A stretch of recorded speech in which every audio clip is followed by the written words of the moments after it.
The Mercedes plunged through the guardrail like a meteor falling from heaven, its headlights carving twin arcs through the storm before disappearing into the Black River below. Daniel Hayes had exactly 3 seconds to decide drive past like everyone else would, or dive into those churning waters after a complete stranger. 3 seconds that would shatter everything he thought he knew about fate, fortune, and the price of doing the right thing. Friends, settle in for a story that proves sometimes the poorest among us possess the richest hearts.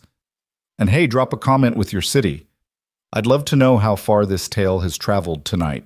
The rain hammered against Daniel Hayes' windshield with the fury of 1,000 angry fists, each drop exploding into silver fragments that blurred the world beyond recognition. His 2003 Honda Civic groaned with every gust of wind that swept across Riverbend Bridge, the old suspension creaking like arthritic joints. Daniel gripped the steering wheel tighter, his calloused hands aching from another 12-hour shift at Morrison Manufacturing, where he operated the same metal press that had claimed 2 of his fingers 8 years ago, back when safety regulations were more suggestion than requirement. "Just get home," he muttered to himself, squinting through the storm. "Maya's got that science project due tomorrow, and Lily needs her lunch money for the field trip." The dashboard clock glowed 11:47 p.m. in sickly green digits. Another late night, another missed bedtime story, another broken promise to his daughters that he'd be there to tuck them in. The weight of single parenthood pressed down on his shoulders, heavier than any industrial machinery, a burden he'd carried alone for 3 years now, ever since cancer had stolen Rebecca from their lives with the same ruthless efficiency that poverty stole dreams.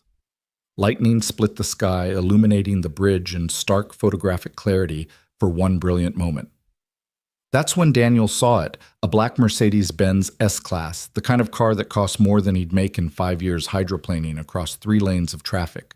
Time seemed to crystallize each second, stretching like heated glass as the luxury vehicle spun in an elegant, deadly ballet toward the bridge's edge.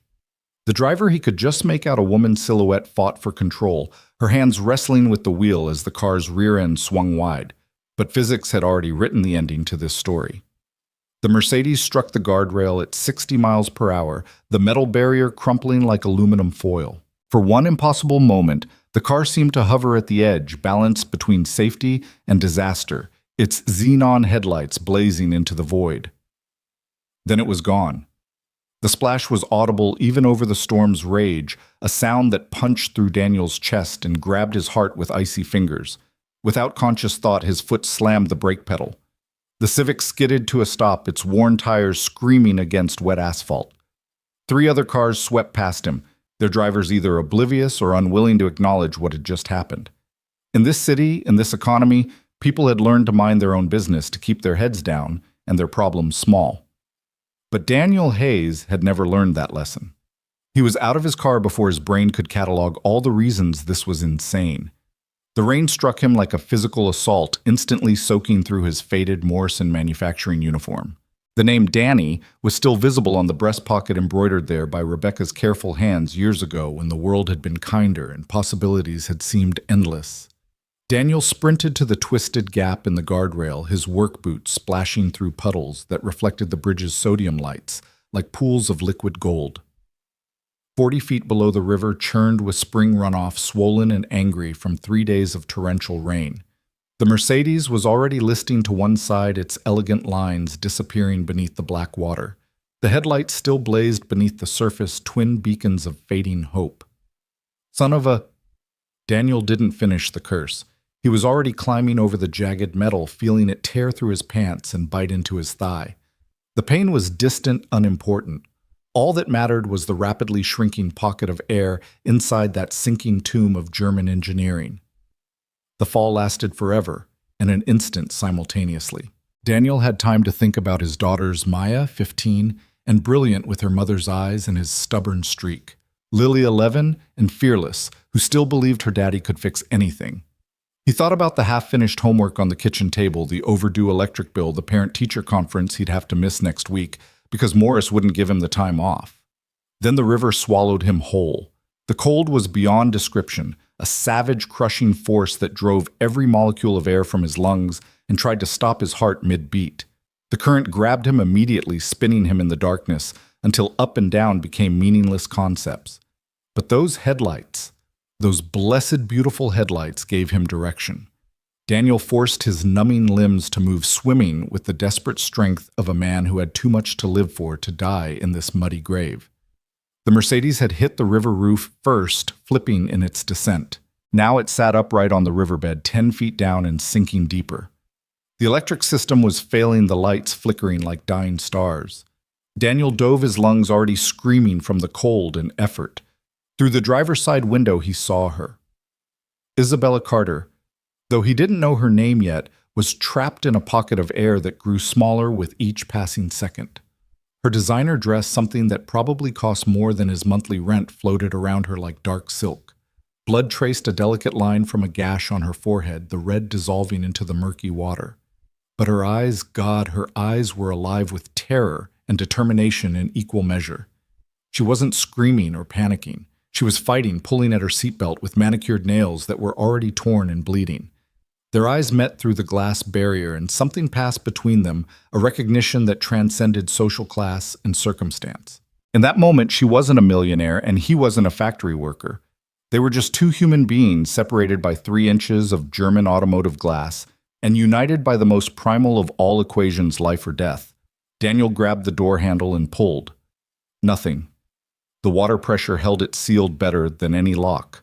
The car continued its descent, the hood now tilting upward as water flooded the engine compartment. Isabella's air pocket shrank to mere inches.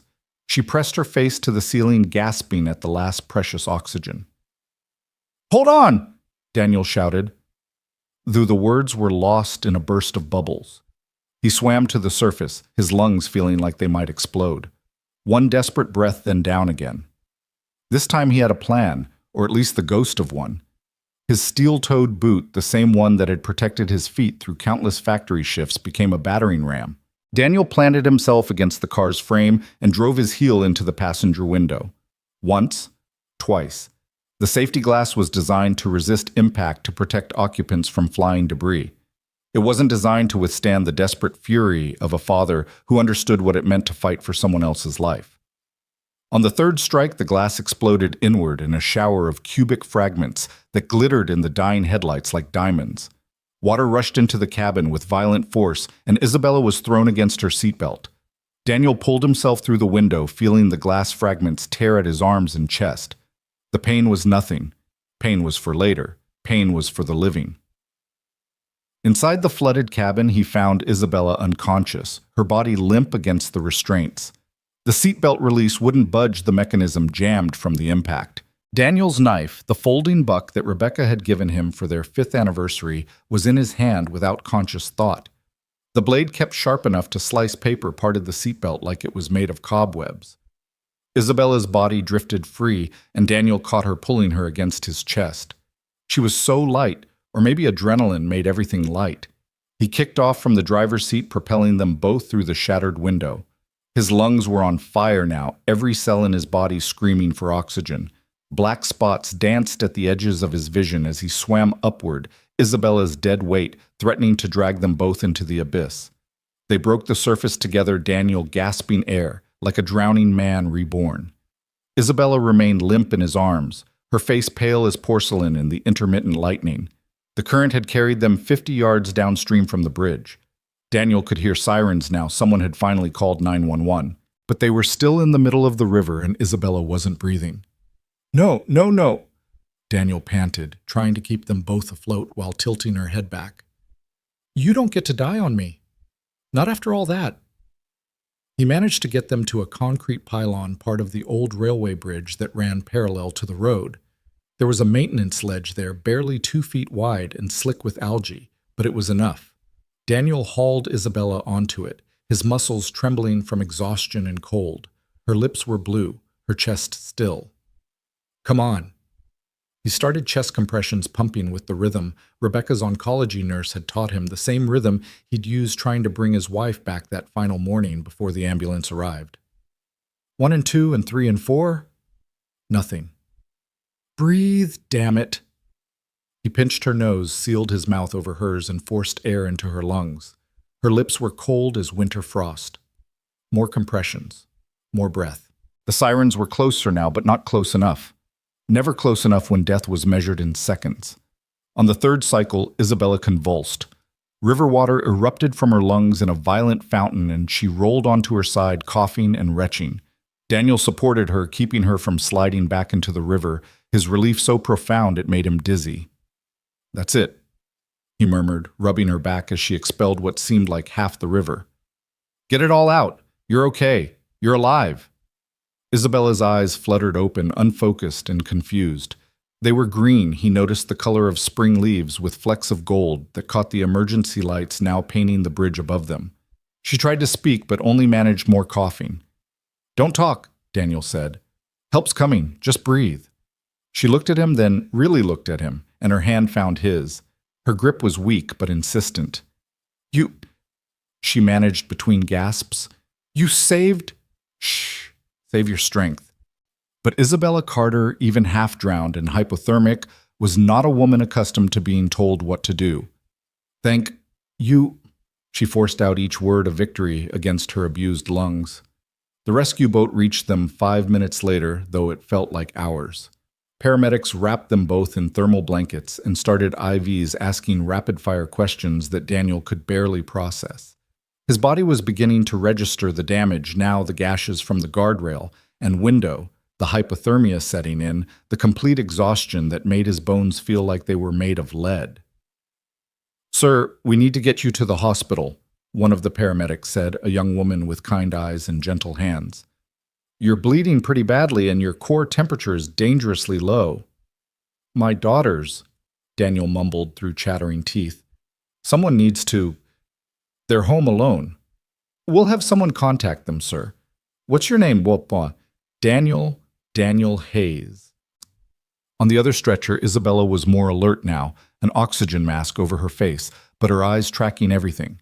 When she heard his name, she turned her head, fighting against the cervical collar they'd placed as a precaution. "Daniel Hayes." She repeated, her voice muffled by the mask, but clear enough. I need to know." "Ma'am, please don't move," her paramedic said. "You could have spinal injuries." Isabella ignored him, her green eyes locked on Daniel's brown ones. "Your information, please. I owe you everything." Daniel wanted to tell her she owed him nothing, that anyone would have done the same. But that was a lie, wasn't it? 3 other cars had driven past, in a world where everyone was struggling to keep their own head above water. Metaphorically speaking, he'd been the only one willing to dive into literal drowning waters for a stranger. "Morrison Manufacturing," he said as they loaded him into the ambulance. "I work the night shift." Isabella nodded once, a gesture that somehow contained a promise, then let the paramedics minister to her. As the ambulance doors closed, Daniel caught a glimpse of the river through the rain-streaked windows. The Mercedes headlights had finally died, leaving nothing but darkness where tragedy had almost claimed another victim. The ride to Riverside General was a blur of medical terminology and vital signs. Daniel's mind kept drifting to his daughters. Mrs. Chen from next door was watching them, but she'd be worried by now. He should have been home an hour ago. The paramedic, her name tag said Jennifer, kept him talking, probably to keep him from sliding into shock. "You did something incredible tonight," she said, adjusting his IV drip. "That woman would be dead if not for you." "Just did what anyone would do," Daniel mumbled, though they both knew that wasn't true. "Most people would have called 911 and watched from the bridge. You risked your life for a complete stranger."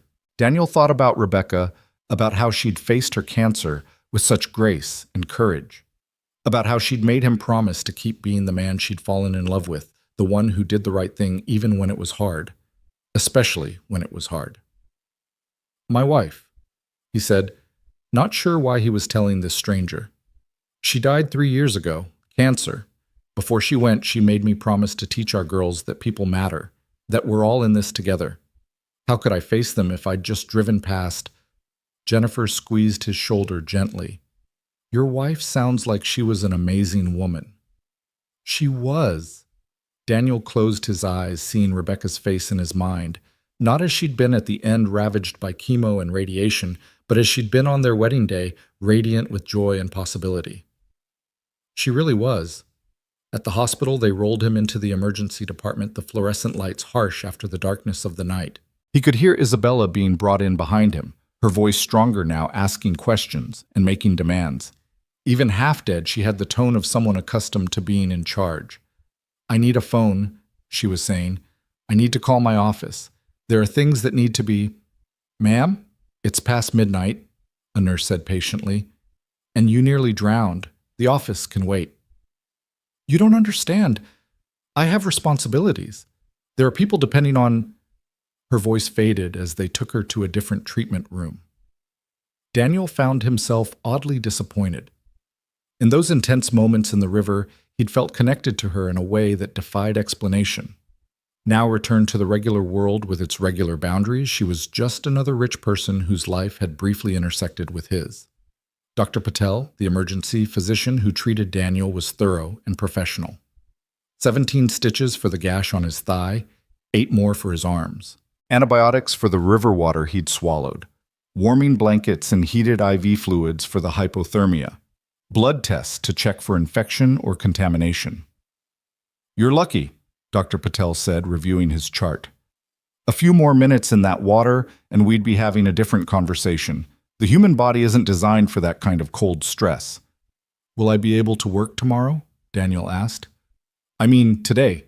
My shift starts at noon." Dr. Patel looked at him like he'd suggested running a marathon. "Mr. Hayes, you nearly died tonight. You need at least a week of rest, possibly more. Those wounds need time to heal, and your body needs to recover from the trauma." "I can't miss a week of work. I've got bills, kids to feed." "You also have a body that's been through severe trauma. If you don't let it heal, you could end up with complications that keep you out of work even longer." Daniel wanted to argue, but he knew the doctor was right. He also knew that Morrison Manufacturing had a strict attendance policy. A week off without proper documentation would mean termination. And in this economy, in this town, factory jobs weren't exactly growing on trees. "Could you write me a note?" he asked. "Something official that explains why I can't work." "Of course, I'll make sure it's thoroughly documented. You saved someone's life tonight, Mr. Hayes. Any employer worth their salt should understand that." Daniel didn't bother explaining that Mr. Morrison's salt came from the tears of his workers. The man had once fired a woman for missing 3 days when her son was in the ICU. Compassion wasn't part of the Morrison Manufacturing business model. A knock on the door interrupted his dark thoughts. A woman entered, not a nurse or doctor, but someone in an expensive suit that had somehow remained immaculate despite the late hour. She was in her 50s, with silver hair pulled back in a bun and sharp eyes that missed nothing.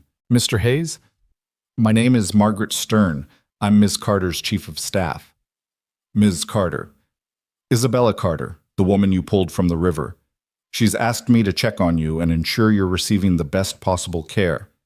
Daniel struggled to sit up straighter, wincing as the movement pulled at his stitches. "I'm fine. The doctors here are taking good care of me." Margaret's expression softened slightly. "She also wanted me to give you this." She handed him a business card, heavy stock embossed lettering. "Isabella Carter, CEO, Carter Innovations. She'd like to speak with you when you're both feeling better. And she asked me to ensure your family is taken care of tonight. Is there anyone who needs to be notified about your condition?" "My daughters, they're with the neighbor, but if you give me the address, I'll have someone check on them immediately. We can arrange for extended childcare if needed or transportation to visit you here." Daniel stared at the card, running his thumb over the raised letters. Carter Innovations.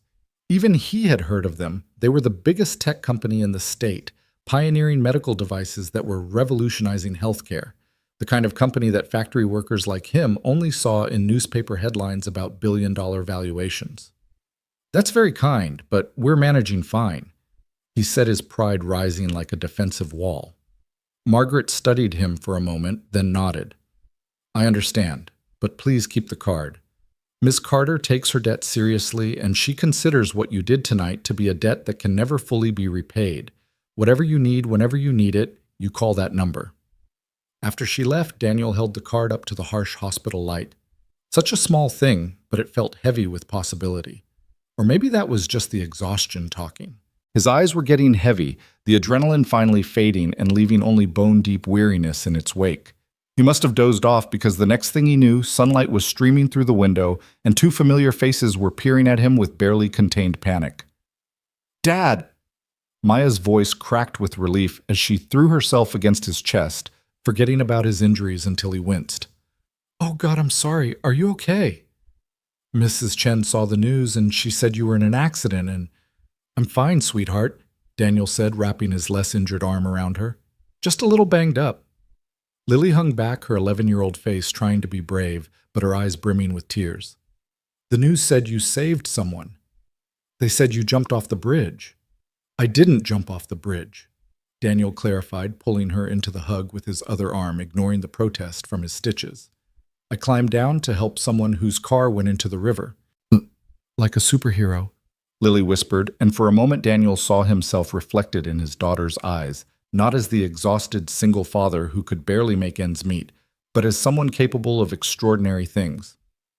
"More like a regular person who couldn't drive past someone in trouble," he said, kissing the top of her head. Her hair smelled like the strawberry shampoo Rebecca used to buy, the expensive kind he still splurged on, because it kept her mother's memory alive in small ways. Maya pulled back her 15-year-old pragmatism, asserting itself. "Dad, Mr. Morrison called the house. He said if you're not at work today, you're fired." The words hit Daniel like cold water. He'd expected it, but hearing it confirmed still stung. 8 years at that factory, 8 years of perfect attendance until tonight, and Morrison couldn't even wait until business hours to terminate him. "It's okay," he lied. "We'll figure something out." "How?" Maya demanded, her mother's fire flashing in her eyes. "The rent's due next week.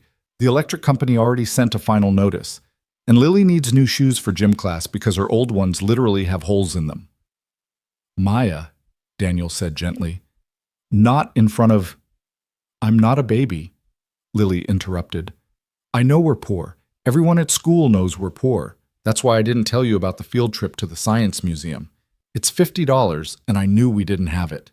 Daniel's heart broke a little more, a feat he wouldn't have thought possible. His daughters shouldn't have to worry about money. They should be thinking about boys and homework and what videos to watch on YouTube, not whether their father could afford to keep the lights on. "Listen to me, both of you," he said, pulling them close again. "Being poor isn't something to be ashamed of. We have each other, we have our home, and we have our dignity. Your mother and I—" "Mom would have jumped in that river too," Maya said quietly. "Even if it meant leaving us, because that's who you both were. Are. The kind of people who help." Daniel had to close his eyes against the sudden burn of tears. "Yeah," he managed. "She would have." They stayed like that for a while, the three of them holding each other in the sterile hospital room while the world outside continued its relentless spin. Finally, a knock interrupted their family moment. Dr. Patel entered, followed by someone Daniel didn't expect to see. Isabella Carter stood in the doorway wearing a hospital gown and robe, but somehow making them look elegant. Her forehead was bandaged, and she moved carefully, but her green eyes were clear and intensely focused. Margaret Stern stood behind her, looking disapproving of her boss's ambulatory adventure. "Miss Carter, you should be in bed," Dr. Patel said, his tone suggesting this wasn't the first time he'd made this recommendation. "I'll rest when I've done what needs to be done," Isabella replied, her voice carrying the kind of authority that made arguing seem pointless. She looked at Daniel's daughters, and her expression softened. "You must be Maya and Lily. Your father told me about you in the ambulance, though I'm not sure he remembers. He was quite insistent that someone check on you." Lily, never one to be shy, stepped forward. "Are you the lady my dad saved?" "I am." Isabella moved into the room, her movements careful but determined. "And I owe him, and by extension you, a debt I can never fully repay." "We don't need—" Daniel started, but Isabella held up a hand. "Mr. Hayes, I understand you were terminated from your position at Morrison Manufacturing because of last night's events. How did you—" "I make it my business to know things," Isabella said simply. "It's how I've built my company." "It's also how I know you're a single father, that your wife Rebecca passed away 3 years ago from complications related to breast cancer, that you've been working double shifts to cover medical debts, and that you have an engineering degree from State University that you've never been able to use because you had to take the first job available when Rebecca got sick. Daniel felt exposed, vulnerable. You investigated me. I investigated the man who risked everything to save a stranger, Isabella corrected. And I found someone remarkable, someone who deserves better than being discarded by a small-minded factory owner who can't recognize heroism when it literally makes the morning news. She turned to Maya and Lily. Your father didn't just save my life last night. He gave me something I'd lost faith that there are still people in this world who do the right thing without calculating the cost. That's rarer than you might think, especially in my world. Ms. Carter. Daniel said, his voice tight. We appreciate your gratitude, but I'm offering you a job, Isabella interrupted. At Carter Innovations, we're developing a new medical device, something that could revolutionize emergency trauma care. I need someone on my team who understands what it means to make split-second decisions when lives are on the stake. Someone with engineering training and real-world experience. The room went silent.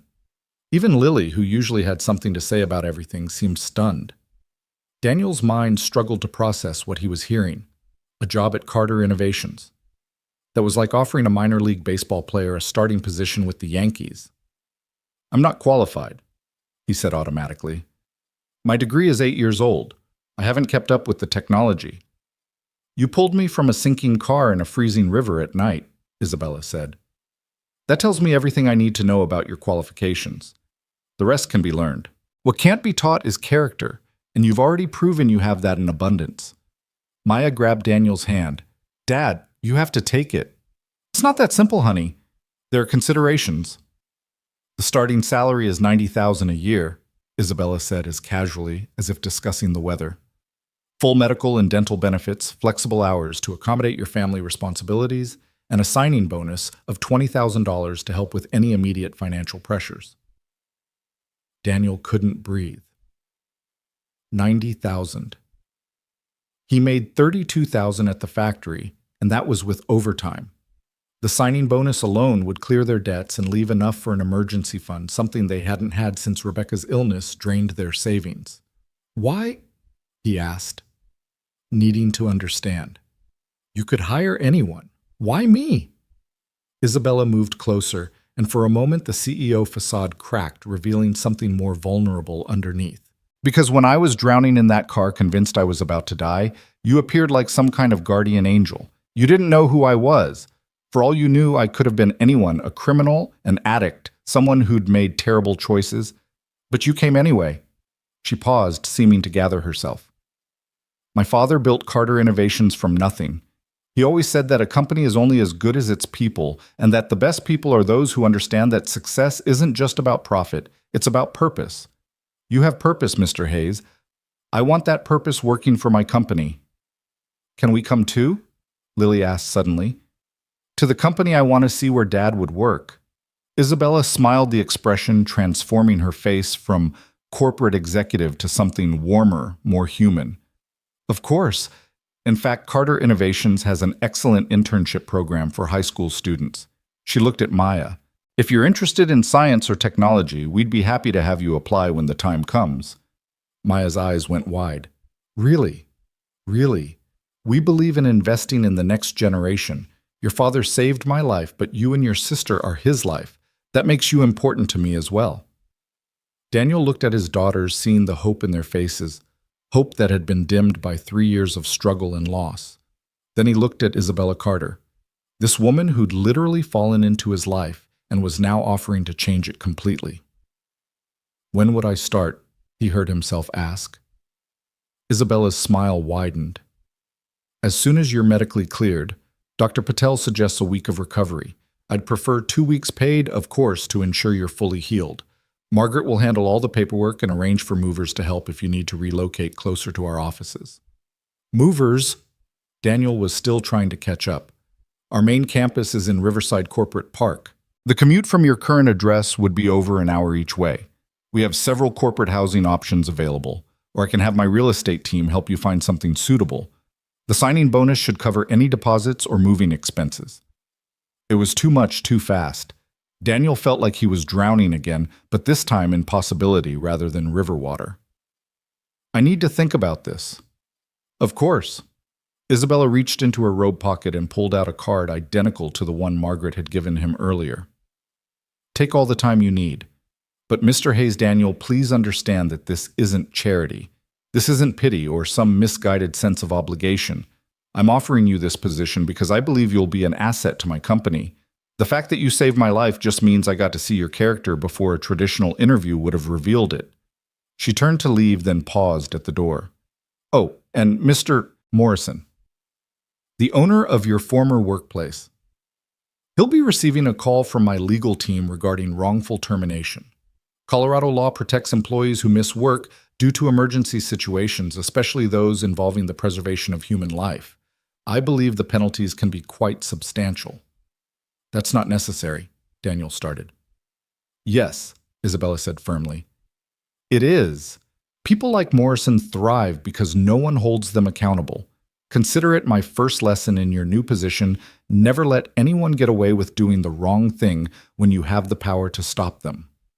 After she left the room, felt smaller somehow, as if her presence had expanded the walls and her absence had let them contract again. Daniel's daughters were both staring at him with expressions of awe and excitement. Dad, Maya said slowly, did you just get offered a job that pays 3 times what you were making? I think so, Daniel said, still not quite believing it himself. And did she just say she was going to sue Mr. Morrison? I think so. Lily bounced on her toes. This is the best day ever. Well, except for you almost dying. That part was terrible, but the rest is amazing. Daniel pulled them both close again, breathing in the reality of his family, of their continued existence together, despite everything life had thrown at them. Your mom would have been proud, he murmured. She is proud, Maya corrected. Wherever she is, she's proud. Dr. Patel returned a few minutes later to check Daniel's vitals and change his bandages. Ms. Carter is quite a force of nature, he observed. She's already arranged for you to have a private room for your recovery, and she's insisted on covering all medical expenses not handled by insurance. She doesn't need to do that. Try telling her that, Dr. Patel said with a wry smile. I've been her physician for 5 years, and I've never once won an argument with her. The woman could negotiate with death itself and probably get a better deal. As if to prove his point, Margaret Stern appeared again, this time with a tablet and a stack of paperwork. Mr. Hayes, I've taken the liberty of preparing the employment contracts for your review. I've also arranged for a car service to take your daughters home whenever they're ready, and I've had groceries delivered to your apartment, so you don't need to worry about shopping when you're discharged. That's really not necessary, Margaret finished. Perhaps not, but Ms. Carter was quite specific in her instructions. She said, and I quote, "That man dove into a freezing river without hesitation. The least we can do is make sure his children don't have to worry about dinner." She handed him the tablet. The employment contract is straightforward, but I recommend having a lawyer review it. If you don't have one, we can provide a referral to an independent attorney who can advise you. Daniel looked at the contract, the numbers still seeming surreal. But it wasn't just the salary that caught his attention. It was the job description. Senior Engineering Consultant, Trauma Response Division. They were creating a position specifically for him built around his unique combination of technical knowledge and real-world experience. This division, he said, what exactly would I be doing? Margaret's professional demeanor warmed slightly. Ms. Carter has been developing what she calls the Lifeline Project, a portable medical device that can stabilize trauma patients in the field. The problem has been that the engineers designing it have never actually been in true emergency situations. They're brilliant, but they design for ideal conditions. You would bring practical experience to the team, helping them understand what first responders and civilians actually need when every second counts. Like last night, Maya said quietly. Dad would help them design things for people like him who have to make decisions when everything's going wrong. Exactly, Margaret confirmed.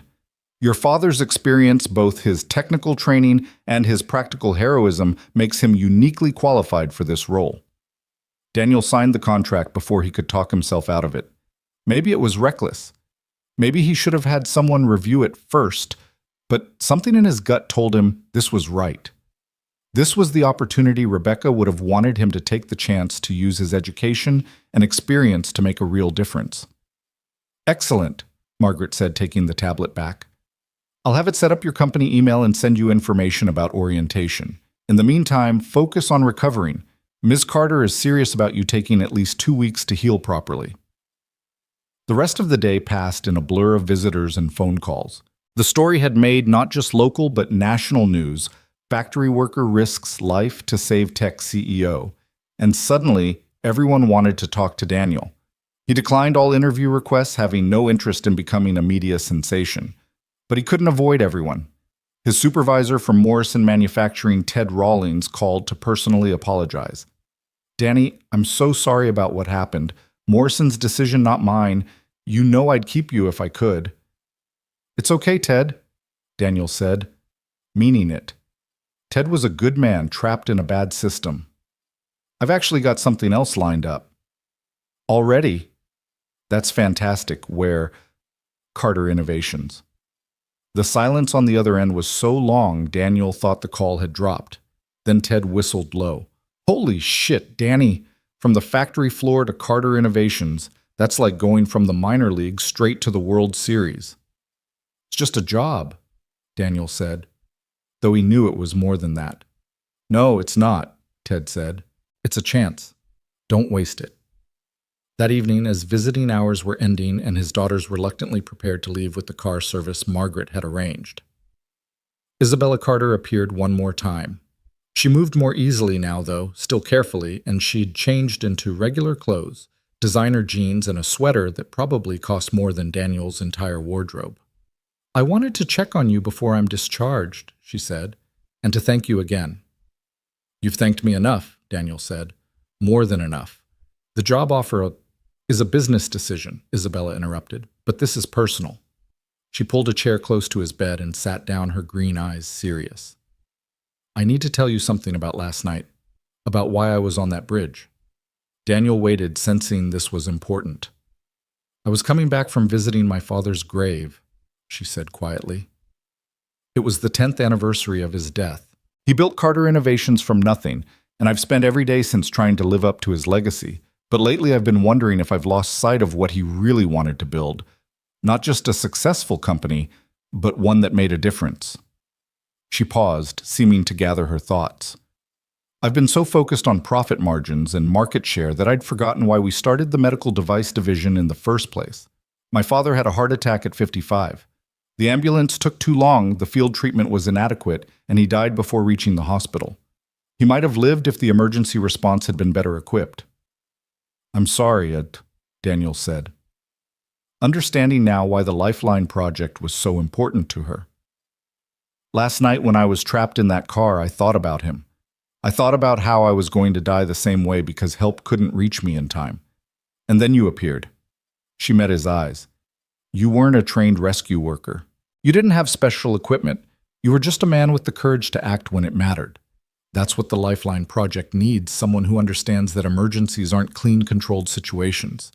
They're chaos, and the tools we design need to work in chaos. I'll do my best, Daniel promised. I know you will. Isabella stood. One more thing. My head of security pulled the footage from the bridge cameras. 3 cars passed before you stopped.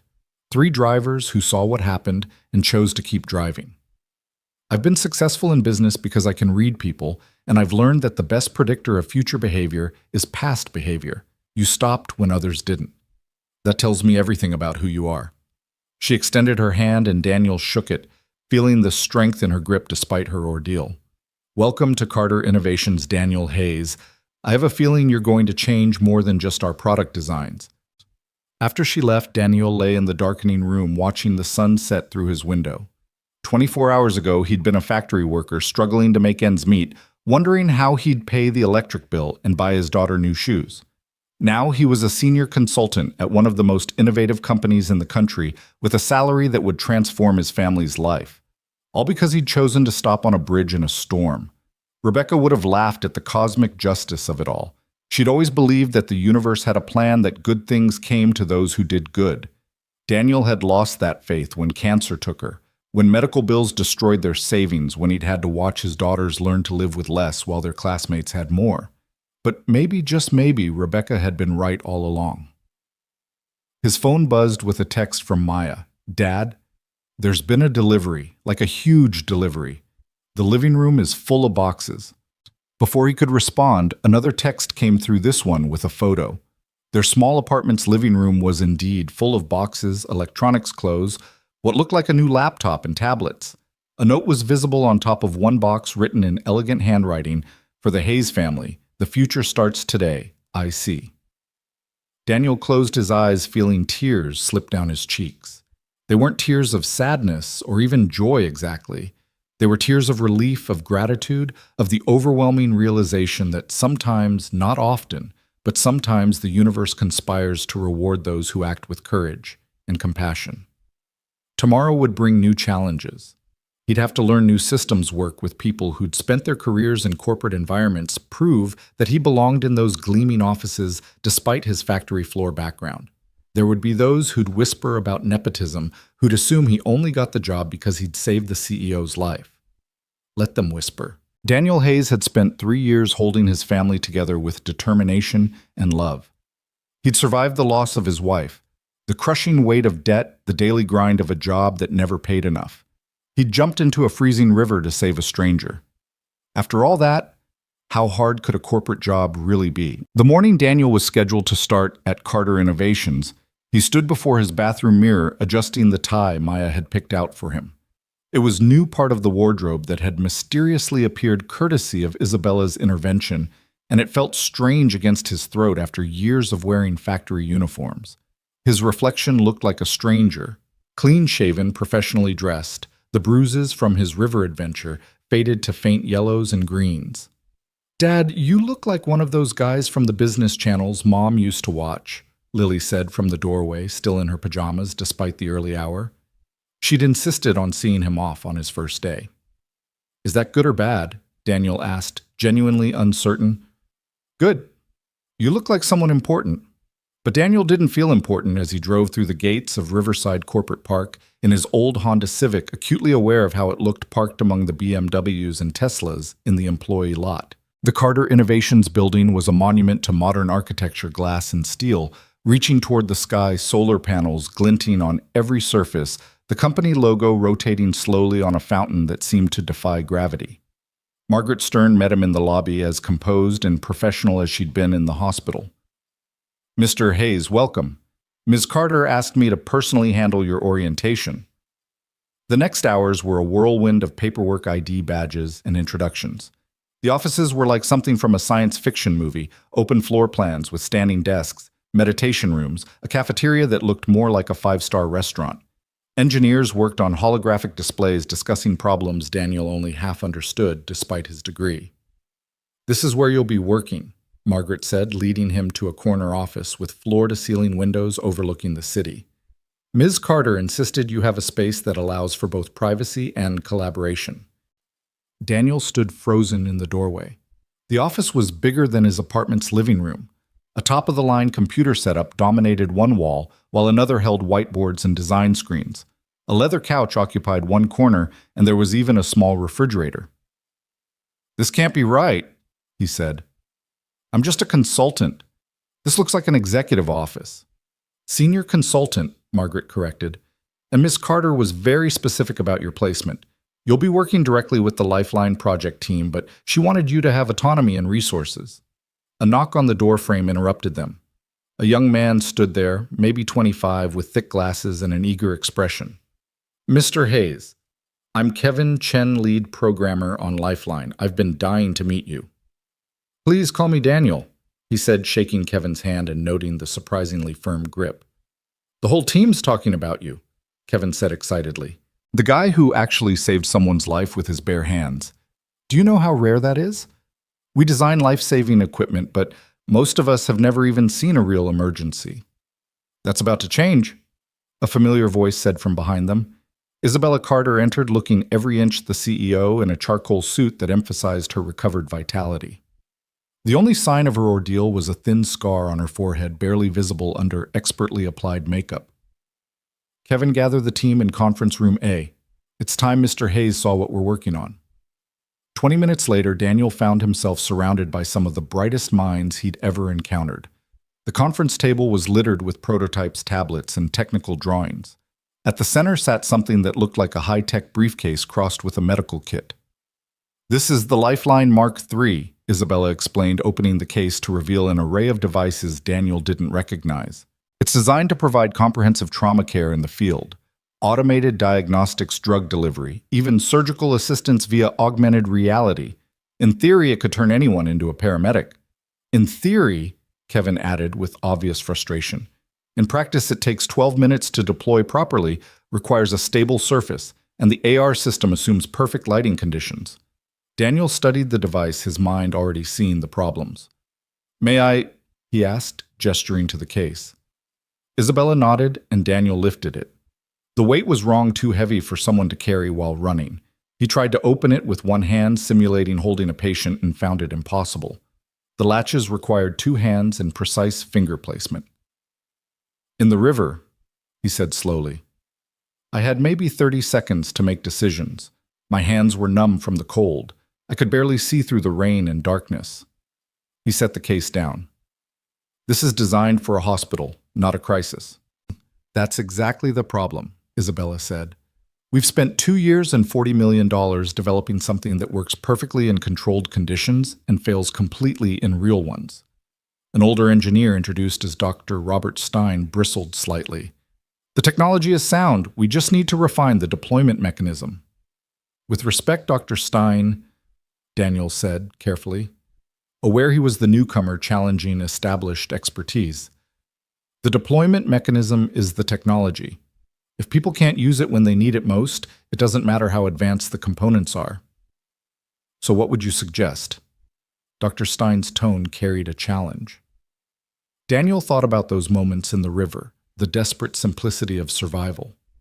Start over. Not with the technology, but with the situation.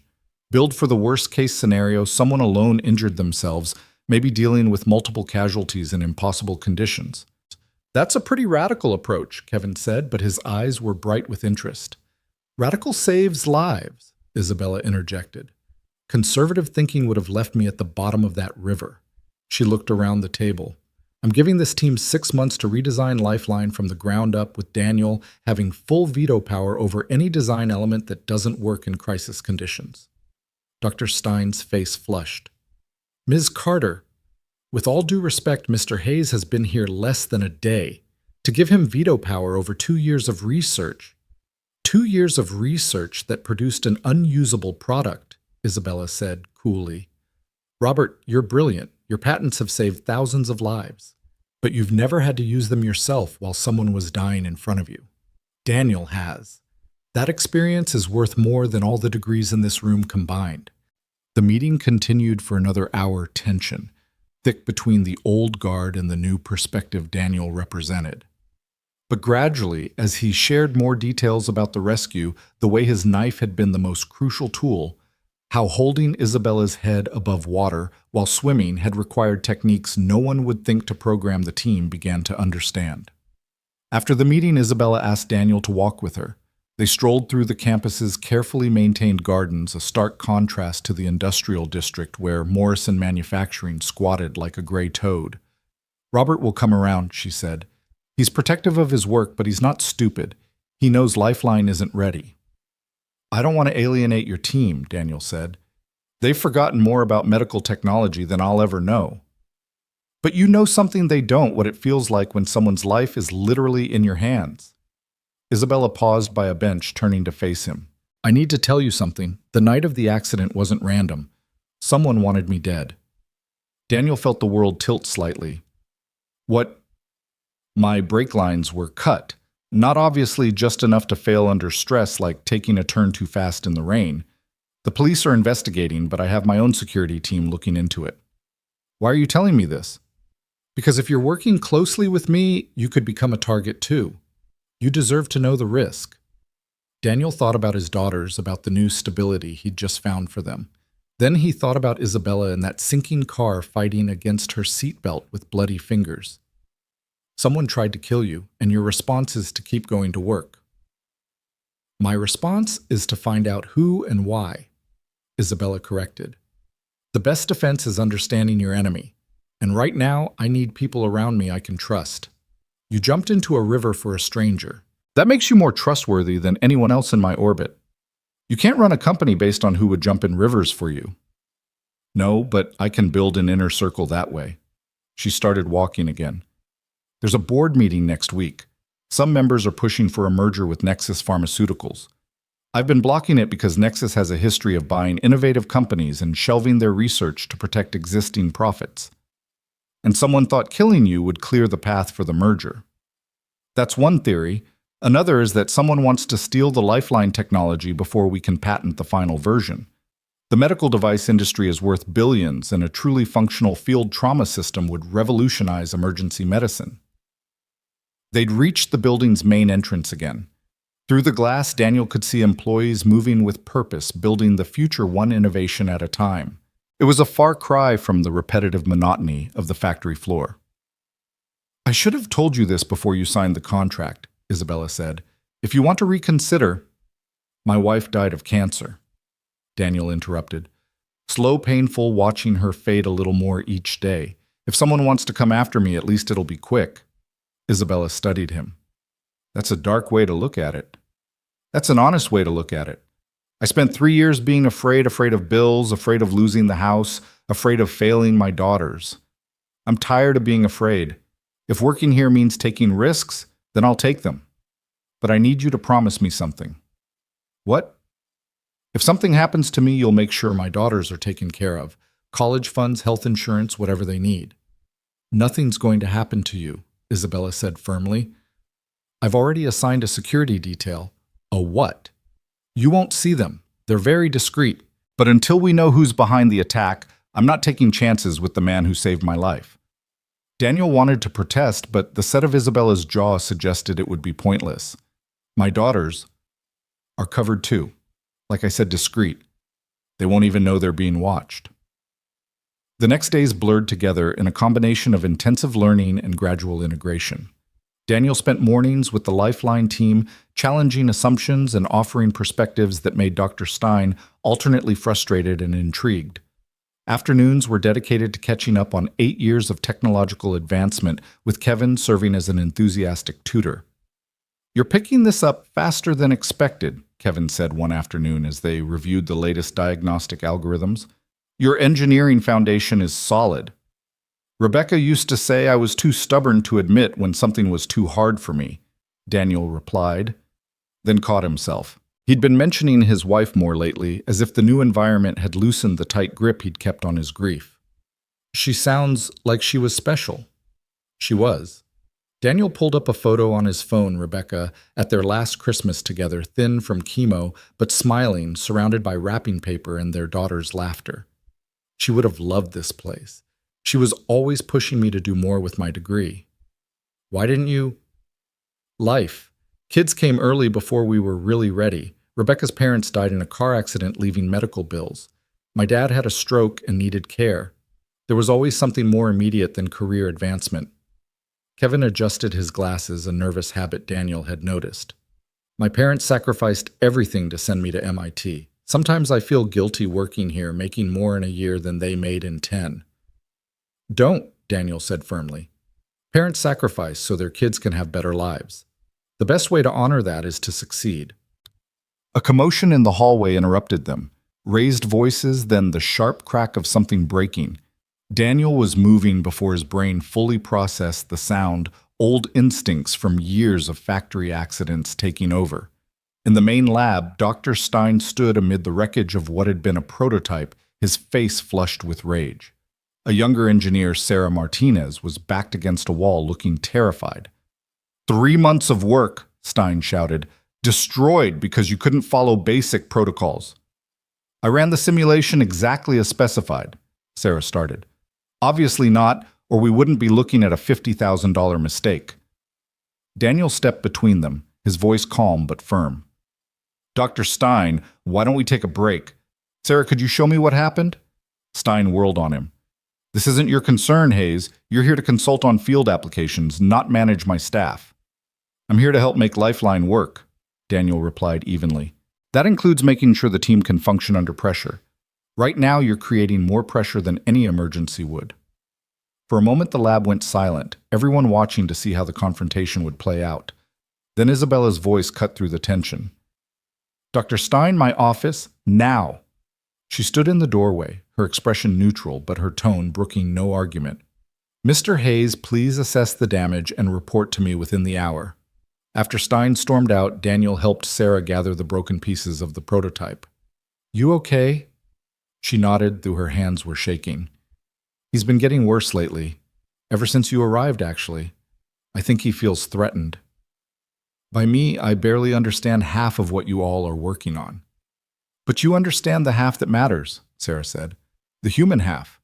Stein's brilliant, but he sees problems as equations to solve, not lives to save. Daniel studied the broken device, recognizing some of the components. What was this supposed to do?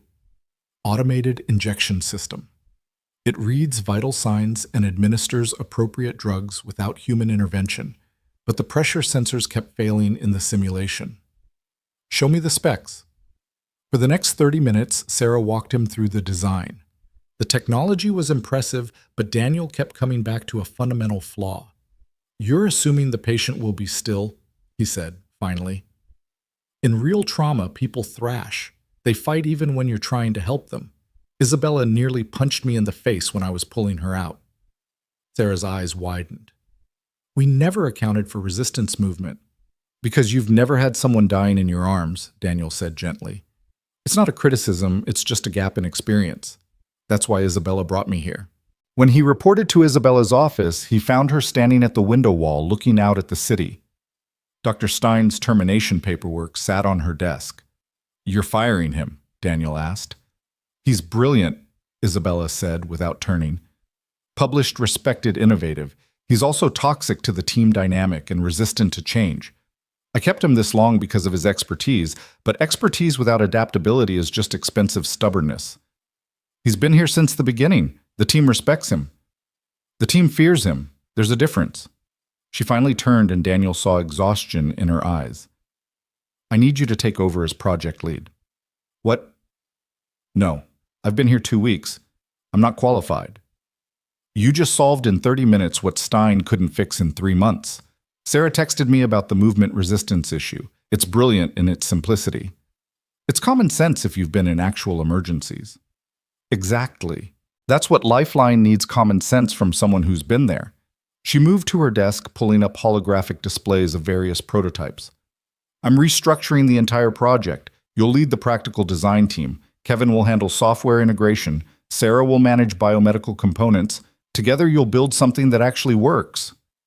Dr. Stein's supporters won't accept this. You could have a revolt. Then they can revolt elsewhere. I didn't build this company by committee, and I won't save lives that way either. She paused, studying him. There's something else. My security team found evidence of internal communication between Stein and Nexus Pharmaceuticals. Daniel felt the pieces clicking together. He was feeding them information. Possibly. Or he was positioning himself for a job after the merger he assumed would happen after my death. Isabella's voice was steady, but Daniel heard the betrayal underneath. I trusted him with my father's legacy, and he may have been part of the plot to kill me. You need to involve the police. I have. They're building a case, but they need more evidence. In the meantime, I need someone running Lifeline I can trust absolutely. Daniel thought about his daughters, about the risk he'd be taking. Then he thought about all the people who might die without the technology they were developing. Okay, but we do this my way. No more ivory tower development. We test everything in real conditions. We bring in paramedics, emergency room doctors, even military medics. We build for the worst day, not the best. Isabella smiled, the first genuine smile he'd seen from her since the hospital. That's exactly what I hoped you'd say. The transition wasn't smooth.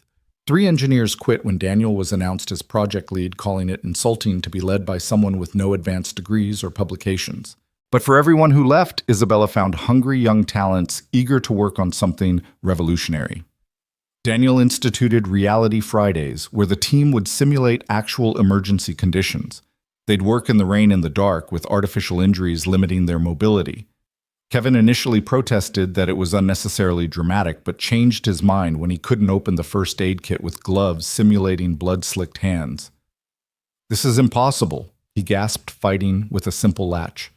"Now imagine you're doing it while someone's screaming," Daniel said, "while their family is begging you to save them, while you can hear sirens in the distance but know they won't arrive in time." Sarah revolutionized the drug delivery system by abandoning automation altogether, instead creating color-coded, shape-specific modules that could be identified by touch alone. Green triangles for adrenaline, red circles for morphine, blue squares for anticoagulants. Simple, foolproof, designed for chaos. The breakthrough came 6 weeks into Daniel's leadership during a particularly frustrating night session. The team had been working 18-hour days trying to meet Isabella's aggressive deadline. Daniel found himself alone in the lab at 2 a.m. surrounded by failed prototypes. "You should go home," Isabella said from the doorway. She was still in her work clothes, looking as tired as he felt. "Your daughters need you." "They're with Mrs. Chen tonight. Maya has a calculus test tomorrow, and she focuses better there. Less drama than her sister creates." Isabella entered the lab, picking up one of the discarded prototypes. "We're trying too hard. Or not hard enough." "No." She set the device down. "My father used to say that the best solutions were simple ones complicated by committee. We've been adding features instead of removing obstacles."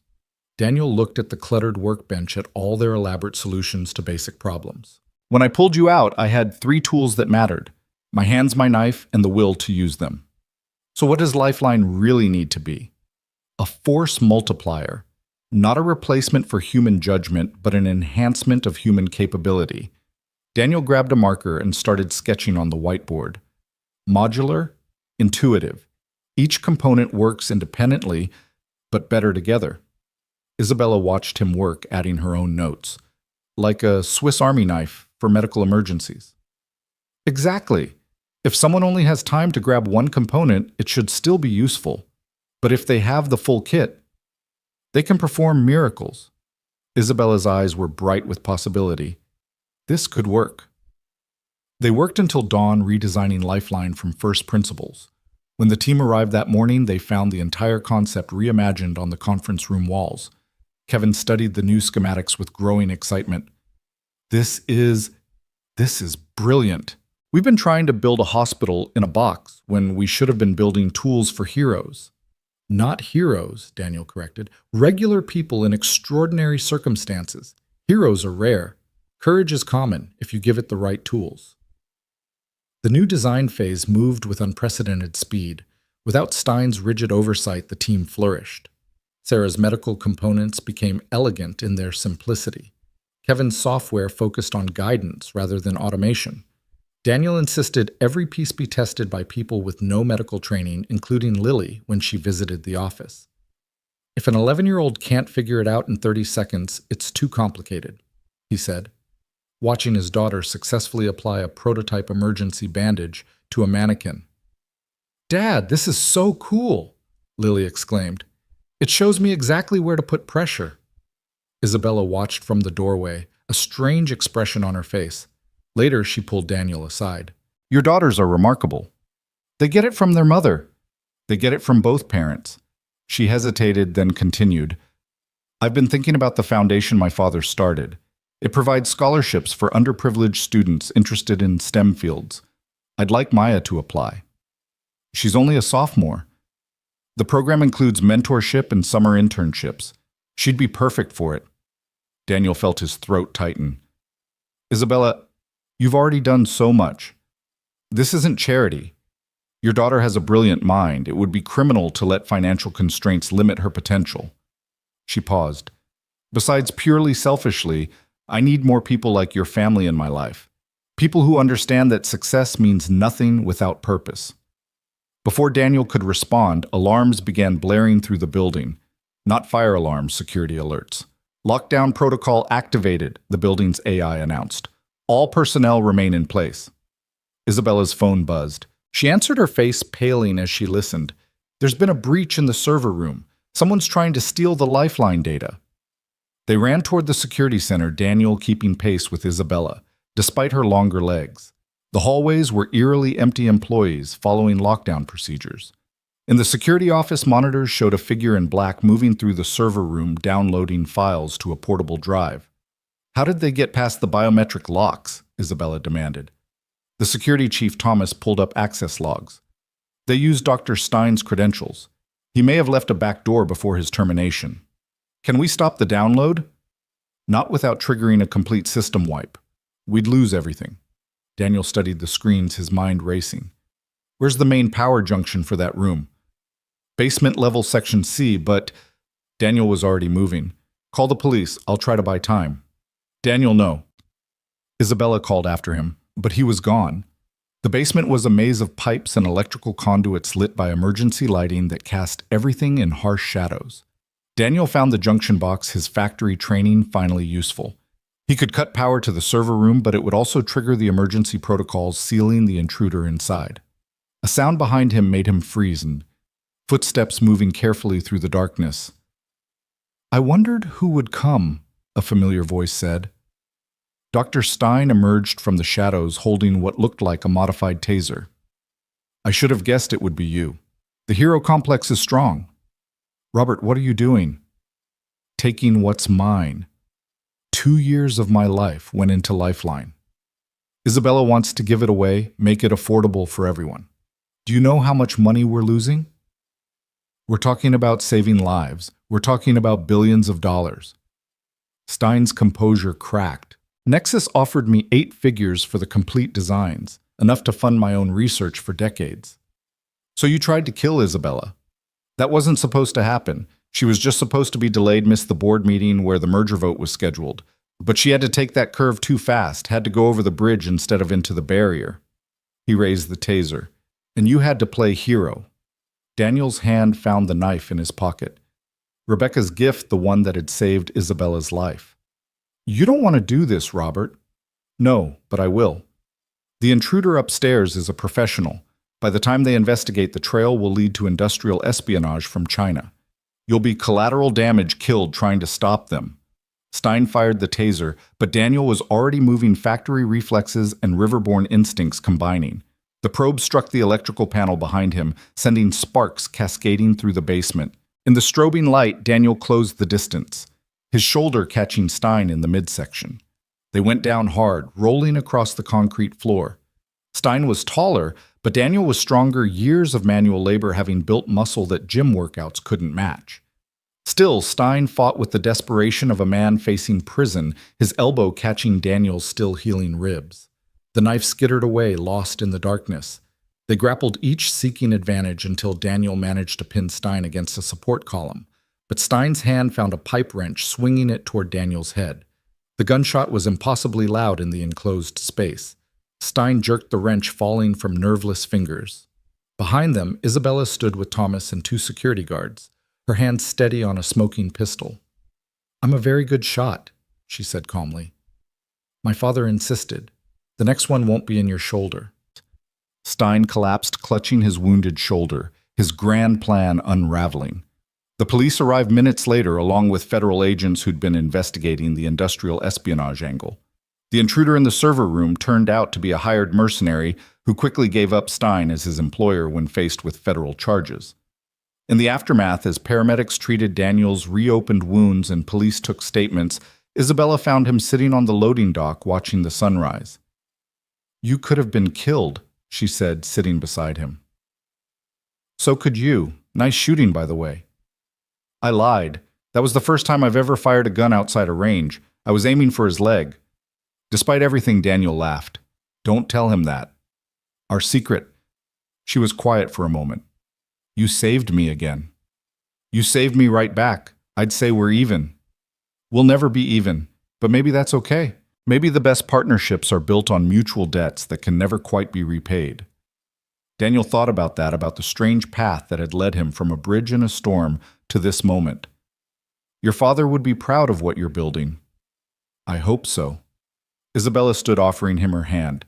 Come on, we have a device to finish, lives to save, a future to build. Daniel took her hand, letting her pull him to his feet.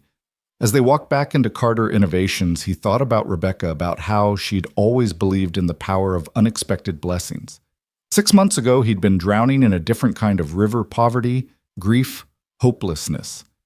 Now he was part of something larger than himself. The Lifeline Project would go on to save thousands of lives with Daniel's practical insights, making it accessible to first responders worldwide. Maya would get her scholarship, eventually joining Carter Innovations as a lead engineer. Lily would grow up believing anything was possible if you had the courage to reach for it. But all of that was still to come. In this moment, Daniel Hayes walked beside Isabella Carter into a building full of possibility, two survivors bound by water and blood, ready to change the world one innovation at a time. The weeks following Stein's arrest brought a strange mixture of intensity and calm to Carter Innovations.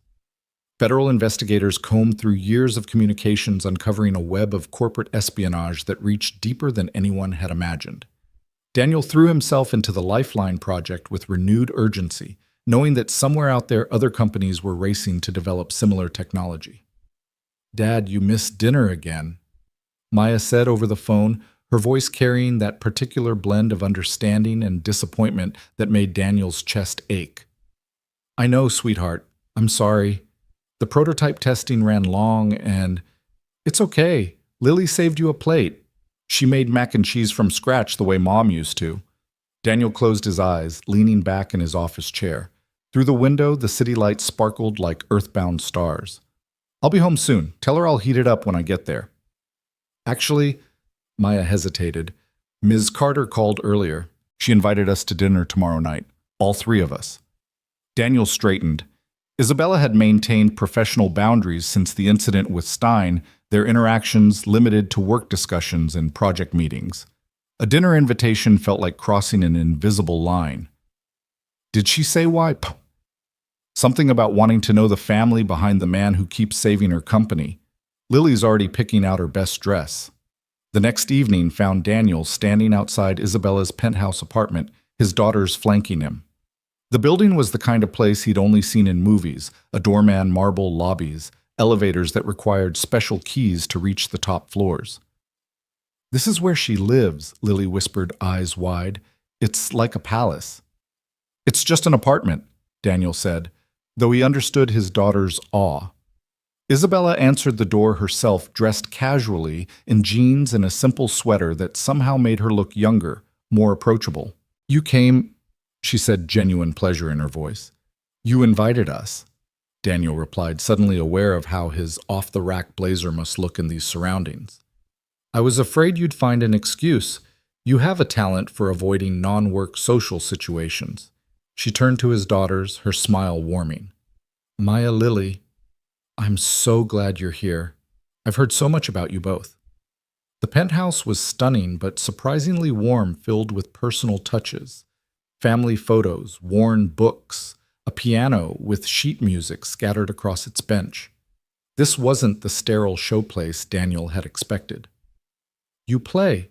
Maya asked, noticing the piano. "Badly," Isabella admitted. "My father insisted I learn. He said music taught discipline and mathematics simultaneously. I mostly just enjoyed making noise." Dinner was catered but served family-style, everyone helping themselves from shared dishes. Isabella asked the girls about school, their interests, their dreams, and she listened with genuine attention that made even shy Lily open up. "I want to be a marine biologist," but Lily announced, then immediately looked embarrassed. "I know it's silly." "Why would that be silly?" Isabella asked. "The oceans are the last frontier on Earth. We know more about the surface of Mars than we do about our own deep seas." "That's what I tell people, but they say there's no money in it, that I should be practical." "Practical is overrated," Isabella said, catching Daniel's eye. "Your father wasn't practical when he jumped into that river. If he had been, I wouldn't be here." "He's always doing impractical things," Maya said with a fond eye roll, "like taking a job he wasn't qualified for just because someone believed in him." "He's more than qualified," Isabella said firmly. "The Lifeline Project has made more progress in 2 months under his leadership than it did in 2 years under Stein." Daniel felt heat rise to his face. "We have a good team, led by a good man." Isabella's gaze held his for a moment before she turned back to the girls. "Would you like to see the terrace? You can see the whole city from up there." As the girls explored the wraparound terrace with its stunning views, Isabella and Daniel found themselves alone by the floor-to-ceiling windows. "Thank you for coming," she said softly. "I know it's awkward mixing personal and professional." "It's fine," Daniel interrupted. The girls were thrilled. They don't get many fancy dinners. "That's not why I invited you." Isabella turned to face him fully. "I've been thinking about what you said about partnerships built on debts that can't be repaid, but I don't want our relationship to be about debt." "What do you want it to be about?" Before she could answer, Lily's scream pierced the night. Daniel was moving instantly, rushing onto the terrace to find his youngest daughter backing away from a figure climbing over the railing. The man was dressed in black tactical gear, a rappelling rope extending to the roof. He had a gun currently pointed at Lily, who stood frozen between him and the terrace door. "Nobody move," the intruder said, his accent vaguely Eastern European. "I'm here for the Carter woman. The rest of you can leave once I have what I came for." Daniel's mind calculated distances and angles, his body coiled to spring, but the gun was too close to Lily. One wrong move and his daughter would pay the price. "I'm right here," Isabella said, stepping forward with remarkable calm. "Let the child go and we can discuss what you want." "What I want is the complete Lifeline schematics. The real ones, not the decoys you've been showing the board. Those files are encrypted and stored off-site. I'd need to go to the office." "No." The man pulled out a tablet with one hand, keeping the gun trained on Lily with the other. "You can access them from here. Executive override protocols. I've done my homework." Maya had moved closer to her sister, trying to shield her without being obvious about it. Daniel felt pride and terror in equal measure. "Fine," Isabella said, taking the tablet. "But this is going to take a few minutes. The encryption is multi-layered." As Isabella worked, Daniel inched closer to his daughters. The intruder noticed swinging the gun toward him. "I said don't move. I'm just trying to comfort my children. They'll need more than comfort if you take another step." Isabella's fingers flew across the tablet screen, but Daniel caught something in her expression. She wasn't just accessing files. She was doing something else. "There," she said, handing back the tablet. "The files are downloading to your server." The man checked the screen, satisfied. "Good. Now everyone moves to the corner. I'll leave the way I came, and if nobody follows, nobody gets hurt." They started moving, but as the intruder backed toward the railing, still covering them with the gun, Lily stumbled. It was a small thing, a child's clumsiness, but she fell toward the man. He reacted instinctively, moving the gun to avoid hitting her, and in that split second, Daniel launched himself forward. They hit the railing hard, the gun spinning away into the night. The intruder was trained skilled in close combat, but Daniel fought with a father's fury. They grappled against the barrier, 40 stories of empty air yawning below. The man got his arm around Daniel's throat, choking him. Daniel's vision started to dim, but then Maya was there, kicking at the attacker's knee with her soccer-trained legs. The man cursed, his grip loosening, and Daniel broke free. Isabella appeared with the gun, holding it steady. "Let him go or I'll shoot." The intruder laughed. "You won't risk hitting him." "Want to bet your life on that?" Isabella's voice was ice cold. "I've already killed one man to protect this family. You'd be number 2. Something in her tone must have convinced him. The intruder released Daniel, raising his hands. "The files are already transmitted. Killing me won't stop what's coming." "No, but it'll make me feel better," Isabella said. Then, to Daniel's surprise, she smiled. "By the way, those weren't the Lifeline files you downloaded. They were something special I prepared for anyone who tried to steal from me." The intruder's eyes widened. He pulled out his phone, presumably to check with his handlers, and his face went pale. "What did you do?" "I gave you exactly what you deserved, a virus that's currently destroying every system it touches. Your entire network is probably crashed by now. Oh, and it also transmitted your location and all your communications to the FBI. They should be here any minute." Sirens were indeed approaching, growing louder. The intruder looked at the railing, calculating whether he could reach his rope before Isabella shot him. "Don't," Daniel warned, moving between the man and his escape route. "It's over." The police arrived in force, followed by federal agents who seemed unsurprised by the situation. As they led the intruder away, one agent stayed behind to take statements. "Ms. Carter, this is the 3rd attempt on your intellectual property in 6 months, the agent said. "Perhaps you should consider additional security measures." "I'll take it under advisement." Isabella replied, her arm around Lily, who hadn't left her side since the incident. After the authorities left, Daniel found himself standing with Isabella on the now quiet terrace. His daughters were inside Maya calling Mrs. Chen to let her know they'd be late. "You knew something like this might happen," Daniel said. It wasn't a question. "I suspected. There's been chatter about Lifeline in certain circles. Other companies know we're close to breakthrough." She touched his face gently, examining a bruise forming on his jaw. "I'm sorry. I never should have invited you here, put your family at risk." "Stop." Daniel caught her hand, holding it. "We're not going to do this. We're not going to let fear dictate how we live. Your daughters could have been hurt, but they weren't.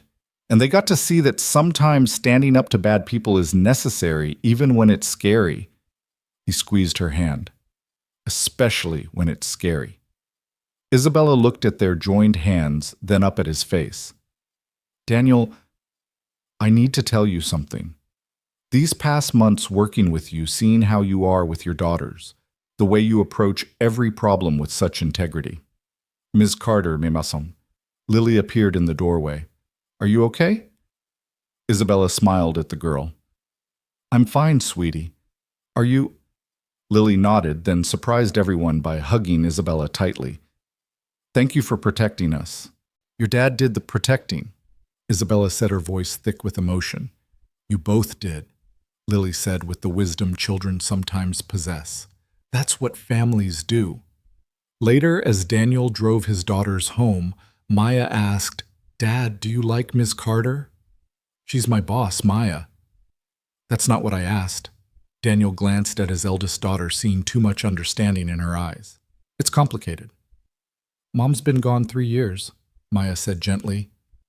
"She wouldn't want you to be alone forever." "I'm not alone. I have you and Lily." "That's not the same and you know it." Maya was quiet for a moment.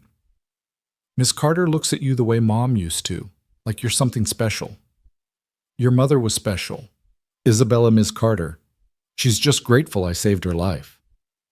"Dad," Lily piped up from the back seat, "for someone so smart about engineering, you're really dumb about feelings."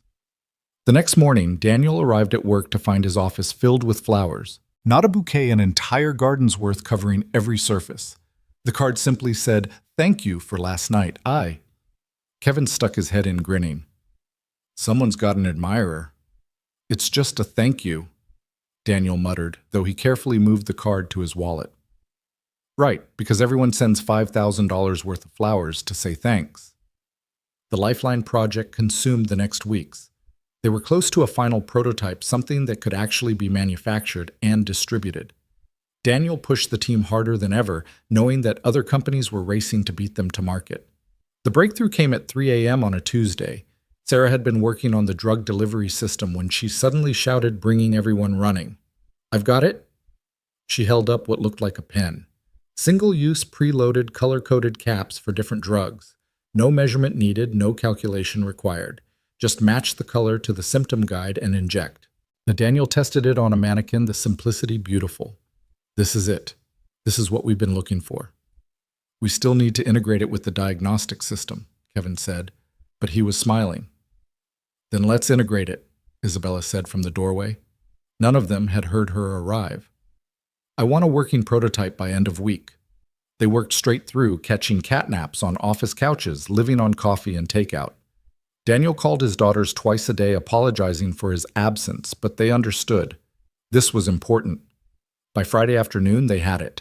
The complete Lifeline system packed into a case the size of a large lunchbox, weighing less than 10 pounds. Every component was intuitive, durable, and effective. "We need to test it," Daniel said. "Real-world conditions." "I've arranged something," Isabella said. "The city's emergency services are running a disaster drill tomorrow. Mass casualty simulation. They've agreed to let us participate." The drill was chaos, controlled but realistic. A simulated building collapse with dozens of victims, played by volunteers with fake injuries ranging from minor cuts to severe trauma. Daniel's team spread out, each carrying a Lifeline kit. Daniel found himself treating a victim with simulated arterial bleeding. The old him, the factory worker, would have frozen. But the kit guided him through step by step. Pressure here, injection there, monitoring vitals through the simple display. Within minutes, the patient was stabilized. Across the field, he saw Lily Isabella had somehow arranged for his daughters to observe watching with wide eyes as Sarah used another kit to treat multiple victims simultaneously. The color coding system allowed even untrained volunteers to help following simple pictographic instructions. The fire chief, a grizzled veteran named Rodriguez, approached Daniel afterward. "That's the most effective civilian medical response I've ever seen. When can we get these?" "Soon," Isabella answered, appearing beside them. "We're going into production next month." "What about cost?" Rodriguez asked. "City budgets are tight."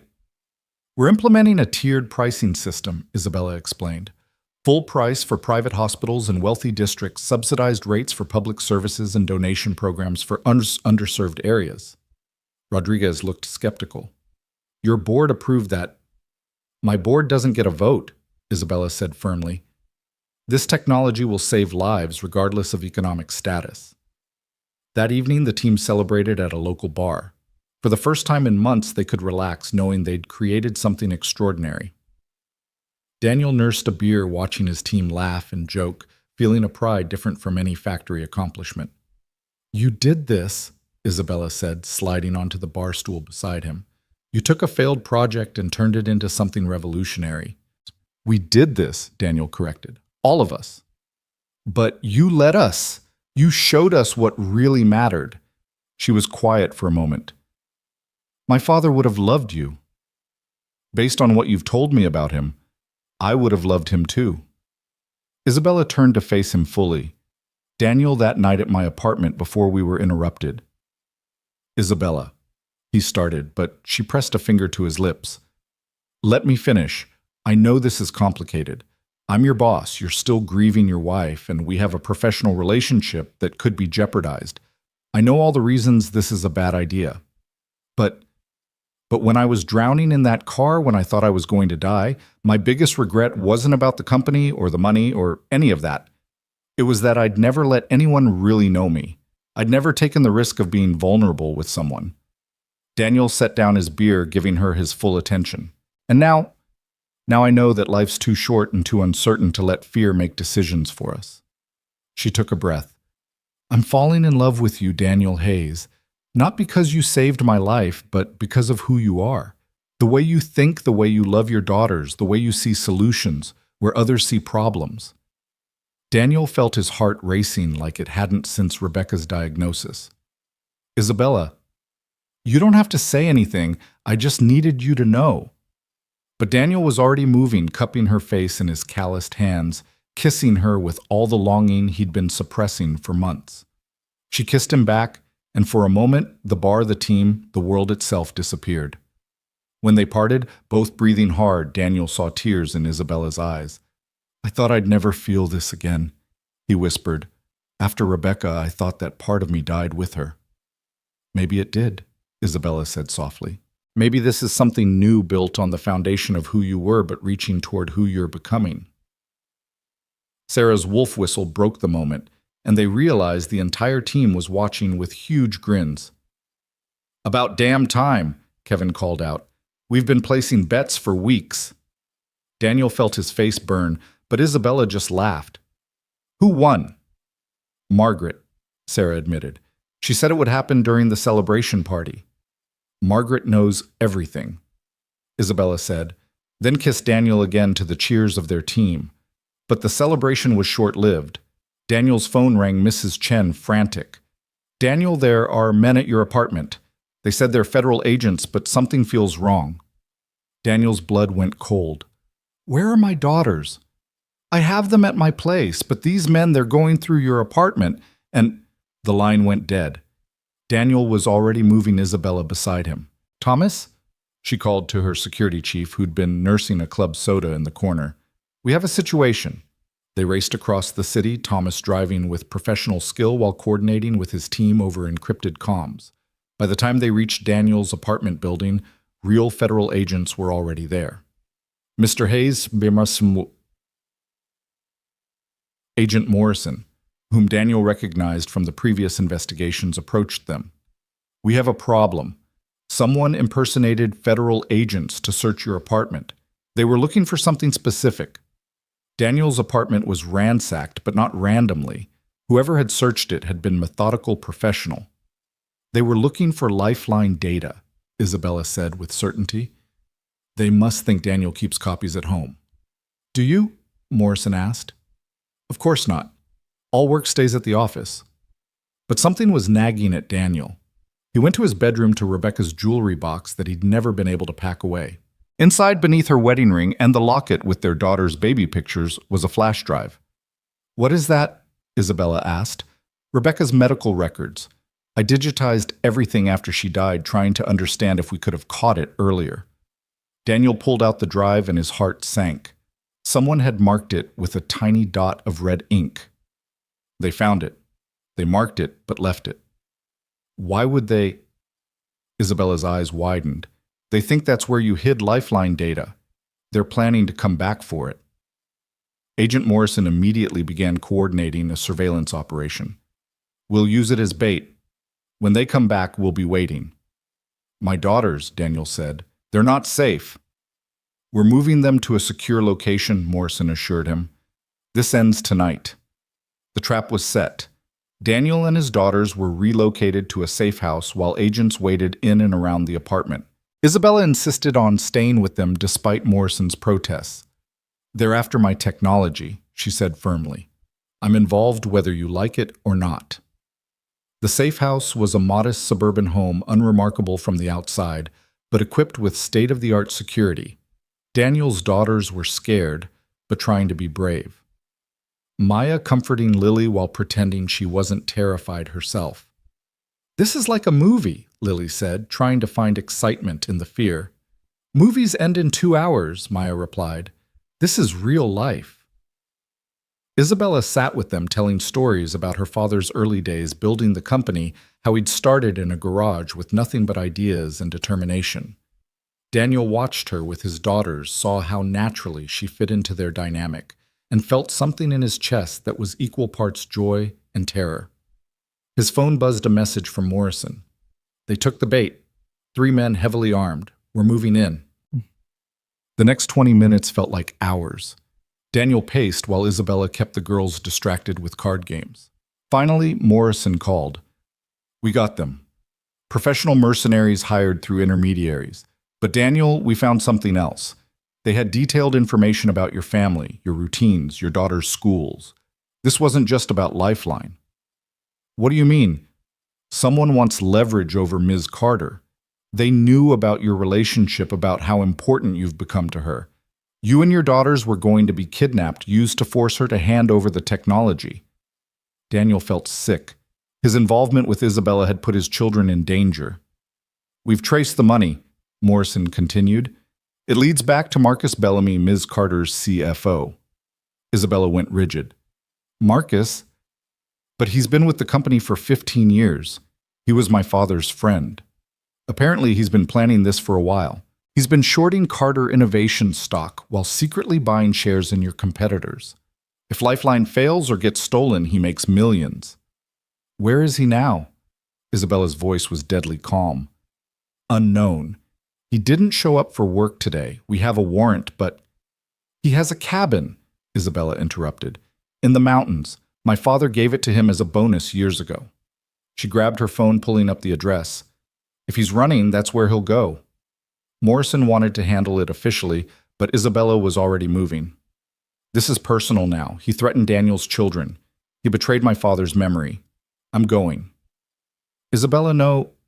Daniel caught her arm. Let the authorities handle it. The authorities move too slowly. By the time they get warrants and organize a team, he'll be in another country. She looked at him with fierce determination. I'm ending this tonight.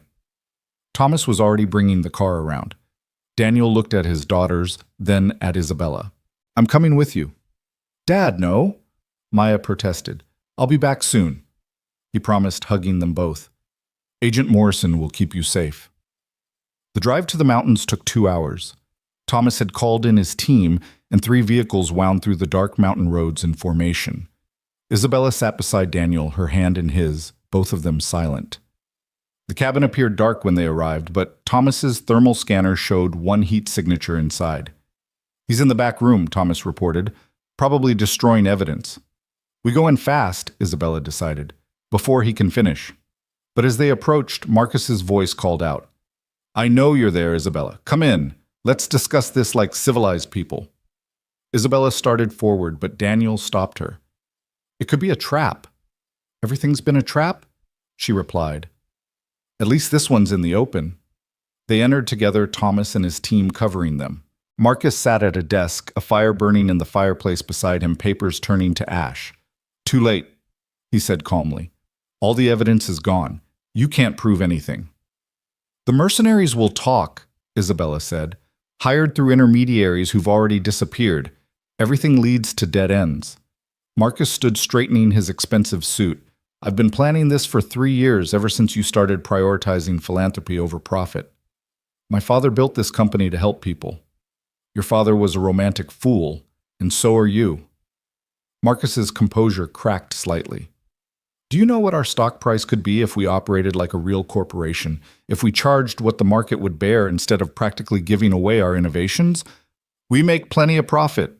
We make a fraction of what we could." Marcus slammed his hand on the desk. "I've watched you turn down billion-dollar deals because they didn't align with your precious values. Well, values don't pay dividends. So you tried to have me killed."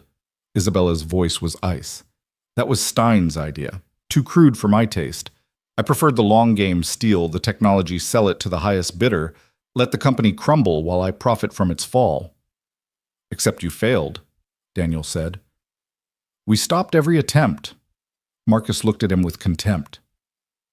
"The factory worker turned executive. Do you really think you belong in Isabella's world? You're a charity case, nothing more."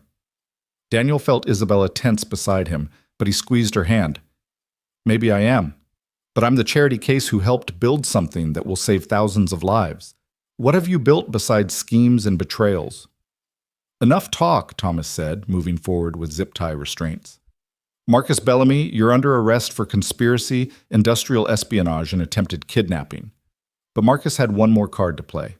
His hand moved to his desk drawer, pulling out a gun. Everyone moved at once, Thomas reaching for his weapon, Isabella stepping forward, Daniel pushing her behind him. The gunshot was deafening in the small cabin. Daniel felt the impact, a punch to his shoulder that spun him around. He heard Isabella scream, saw Thomas's return fire catch Marcus center. Mass watched the CFO crumple to the floor. Then Daniel was falling, the world tilting sideways, Isabella's face appearing above him, haloed by cabin lights. "No, no, no," she was saying, her hands pressing against his shoulder. "Not again. I can't lose you too. Just a shoulder wound." Daniel managed through the pain was extraordinary. "I've had worse." "Liar," Isabella said through tears. "You've never been shot before." "First time for everything." Thomas was already applying pressure, with a field dressing his movements professional and efficient. "Through and through missed the major vessels. He'll be fine if we get him to a hospital." The ride down the mountain was a blur of pain, and Isabella's voice keeping him conscious with stories about their future, about Lifeline's launch, about the life they'd build together. "Don't you dare leave me," she kept saying. "Your daughters need you. I need you." "Not going anywhere," Daniel promised, though staying conscious was getting harder. Too stubborn to die. He passed out as they reached the hospital, waking hours later to find his room full of people. Maya and Lily were curled against him on the bed, careful of his bandaged shoulder. Isabella sat in a chair beside them, holding his hand, her eyes red from crying. "Dad?" Lily exclaimed when his eyes opened. "You're okay." "I'm okay," he confirmed, though moving hurt like hell. "Everyone's safe." "Marcus Bellamy died at the scene," Morrison said from the doorway. "The mercenaries he hired are in custody, and they're singing like canaries. The conspiracy is unraveling. It's over." Daniel looked at Isabella. "Lifeline?" "Safe. We're moving forward with production." She squeezed his hand. "You did it. You saved everything." "We did it," Daniel corrected, including everyone in his gaze. "All of us." The recovery was harder than Daniel had anticipated. The bullet wound to his shoulder had done more damage than Thomas's field assessment suggested. Torn muscles, chipped bone nerve damage that sent lightning bolts of pain down his arm at unexpected moments. But worse than the physical pain was the enforced inactivity. Daniel Hayes had never been good at sitting still. "You're going to tear your stitches if you keep trying to work," Isabella said, taking the laptop from his hands. They were in his hospital room, which had been transformed into a makeshift office over the past 3 days.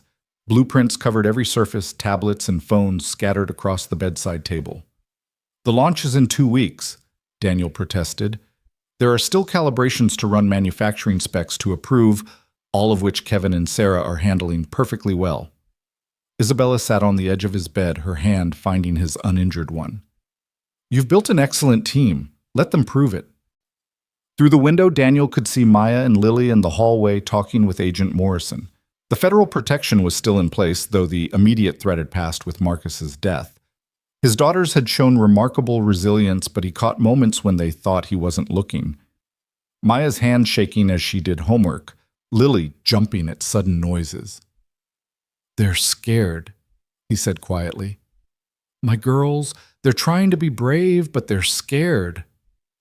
"They're not the only ones." Isabella's voice was soft.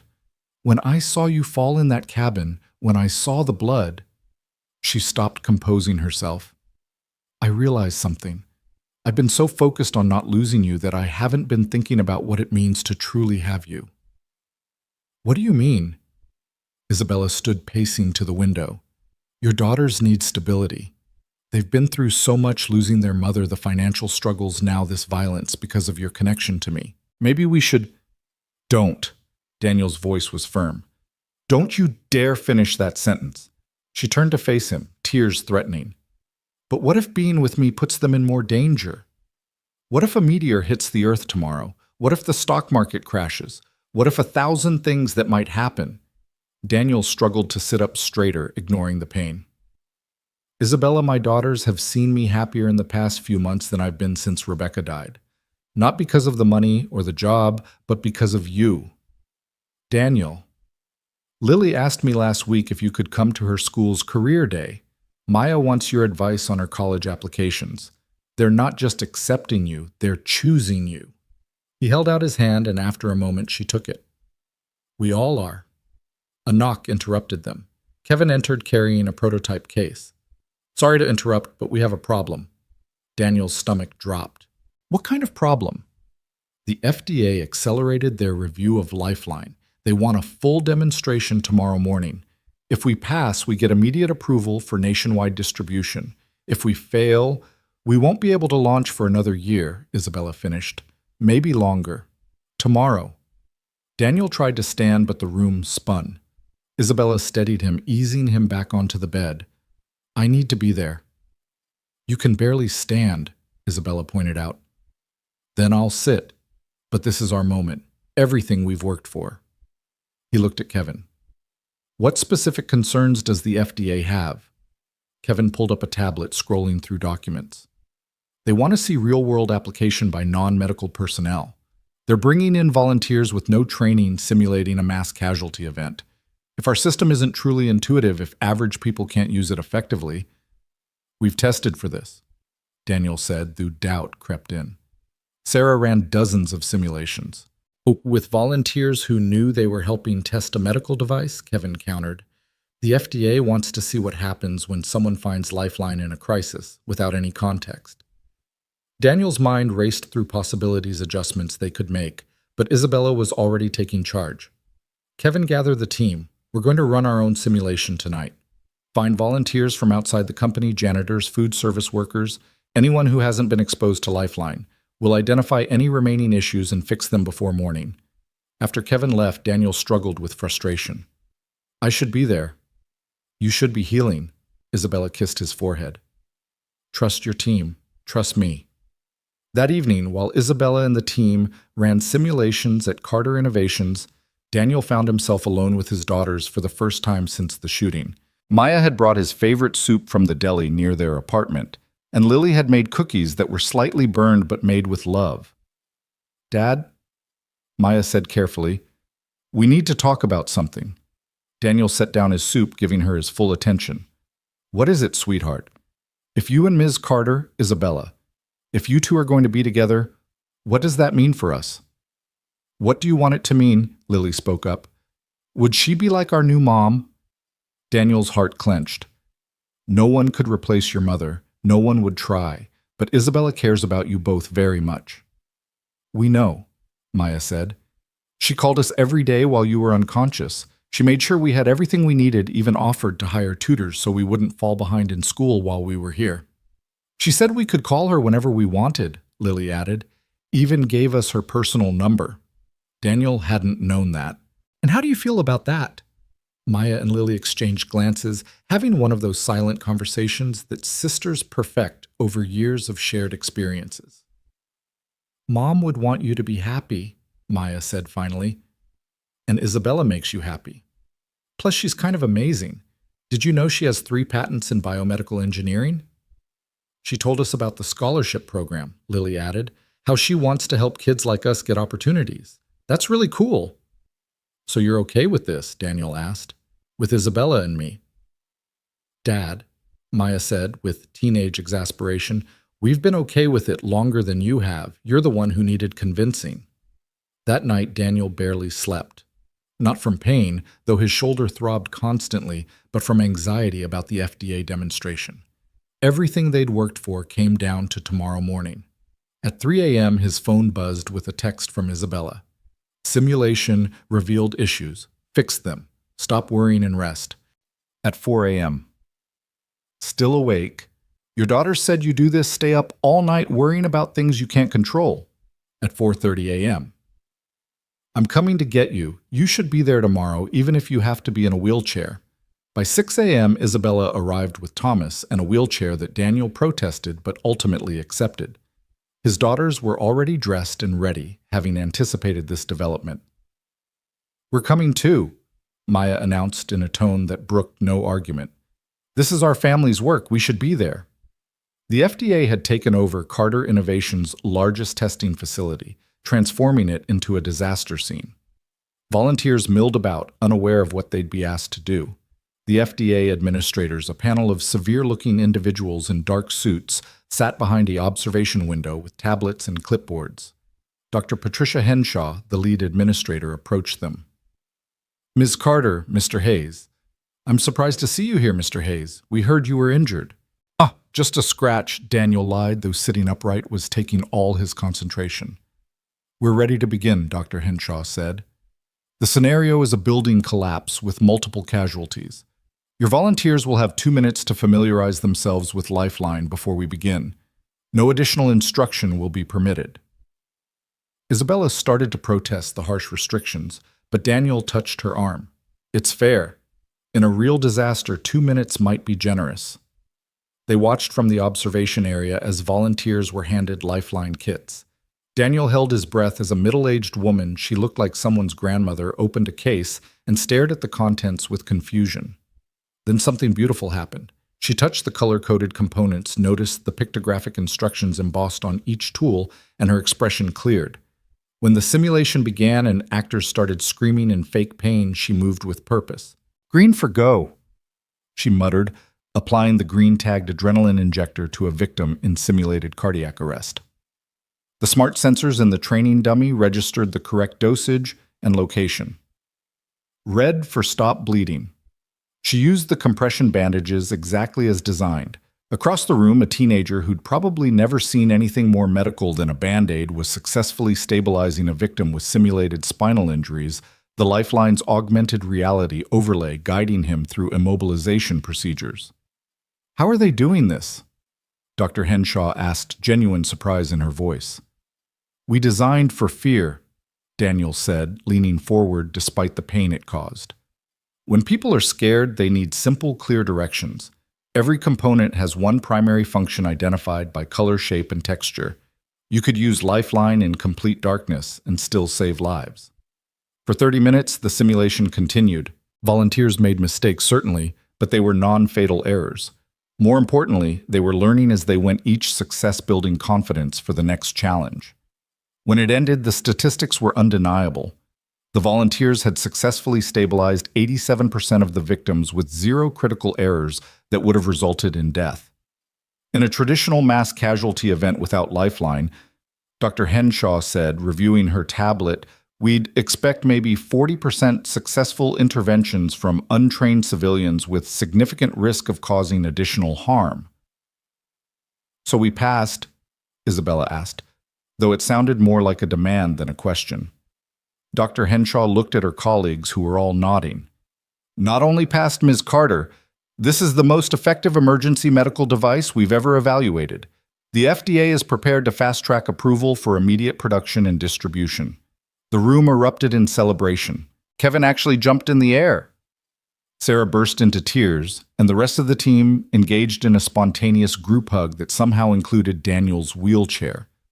We did it, Isabella whispered in Daniel's ear. You did it.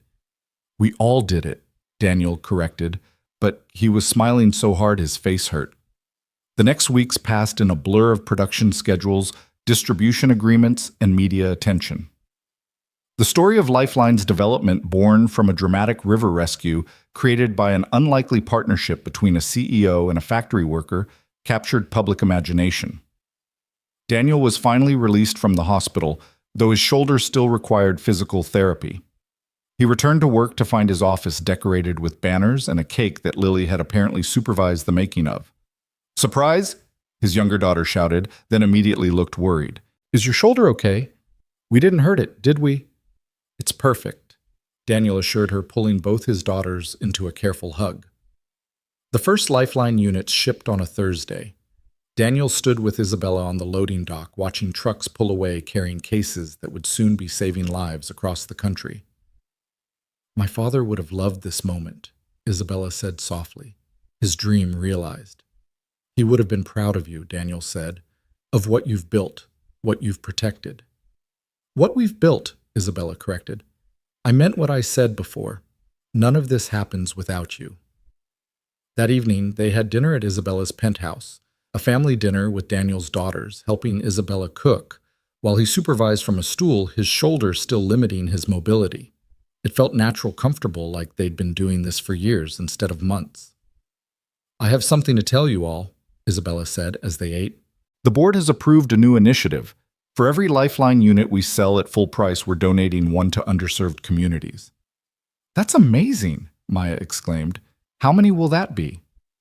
Based on current orders, about 10,000 units in the first year. 10,000 potential lives saved, Daniel said, pride swelling in his chest.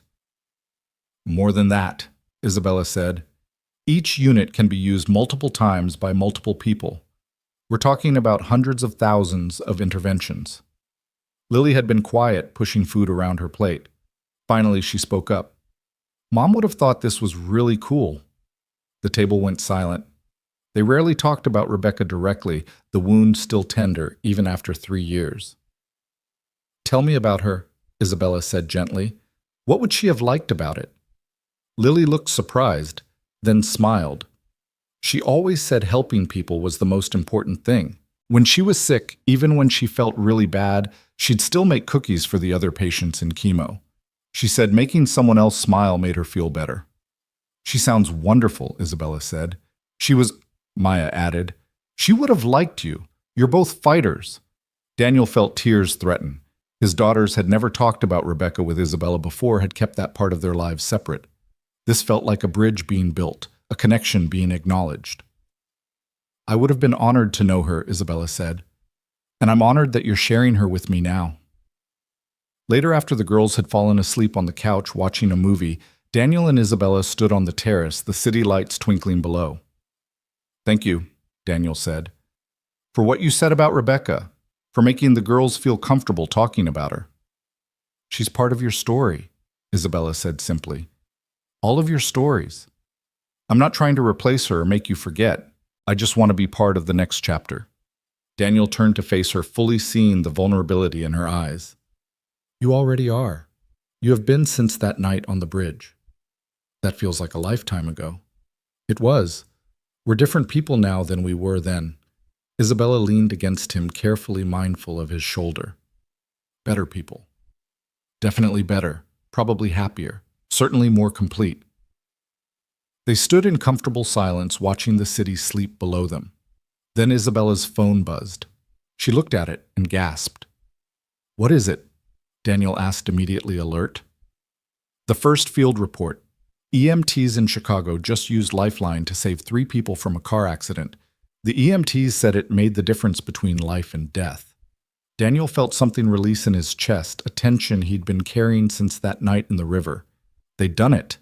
They'd taken a moment of crisis and transformed it into something that would save countless lives. "We should celebrate," Isabella said. "We are. Every life saved is a celebration." Isabella's phone buzzed again and again. More reports coming in from around the country: Detroit, Phoenix, Miami. Everywhere Lifeline had been deployed, lives were being saved. "It's working," Isabella breathed. "It's really working." Daniel pulled her close with his good arm. "Did you ever doubt it would?" "Every day, right up until now." She looked up at him. "But you never doubted, did you?" "No," Daniel admitted. When you've been at the bottom, when you've lost everything that matters, you learn to recognize real hope when it appears. Lifeline was real from the beginning, just like this. He gestured between them. "Us. Your connection with my daughters. This family we're building." "Family," Isabella repeated, testing the word. "I like the sound of that." A month later, Daniel stood in front of Carter Innovations' annual shareholders meeting. His shoulder had healed enough that he could gesture without wincing, though Isabella still watched him with protective concern. "Ladies and gentlemen," he began, looking out at the sea of faces, investors, board members, employees. "6 months ago, I was nobody, a factory worker who took a night shift to make ends meet.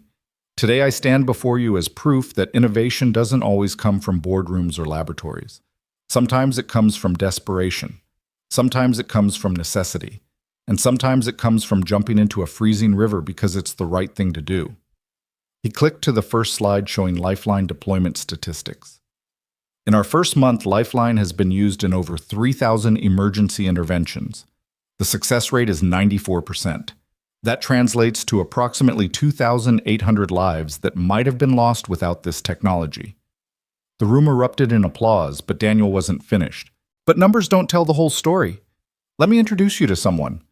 A young woman walked onto the stage. She was in her 20s, wearing a simple dress and a nervous smile. "This is Jennifer Martinez," Daniel said. 2 weeks ago, her 5-year-old son Marcus was hit by a car while riding his bike. The nearest ambulance was 20 minutes away. Jennifer took the microphone, her voice shaky but determined. "My neighbor had just received Lifeline training at his job. He used it to stop the bleeding, stabilize Marcus's neck, and keep him alive until the paramedics arrived. The doctors said without those interventions, my son would have died." She paused, looking directly at Isabella in the front row. "Miss Carter, Mr. Hayes, everyone who worked on this project, you didn't just save my son, you saved my whole world." There wasn't a dry eye in the room. Daniel saw hardened investors dabbing at their faces board members who'd questioned the project's profitability, now understanding its true value. Isabella stood up. "This is why we do what we do, not for profit margins or market share, but for Marcus Martinez and thousands like him. Lifeline isn't just a product. It's a promise that innovation can serve humanity, that business can have a conscience, that sometimes doing the right thing is also the smart thing." The standing ovation lasted 5 minutes. Afterward, at the reception, Daniel found himself cornered by board members who 6 months ago wouldn't have acknowledged his existence. "Remarkable presentation," said William Ashford, the board chairman who'd initially opposed Daniel's hiring. "You've exceeded all expectations." "I had good teacher," Daniel replied, catching Isabella's eye across the room. "The board has been discussing your future with the company," Ashford continued. "We'd like to offer you a permanent position as Vice President of Practical Applications. You'd oversee all field testing and real-world implementation of new technologies." Daniel felt the weight of the offer. A year ago, he would have jumped at it without hesitation. Now he found himself considering more than just salary and title. "I need to discuss it with my family," he said. Ashford looked surprised. "Your family?"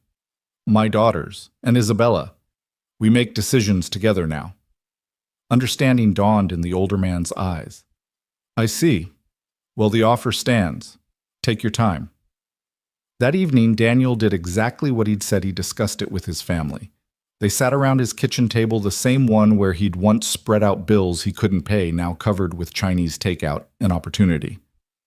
VP is a big deal, Dad, Maya said. Like huge.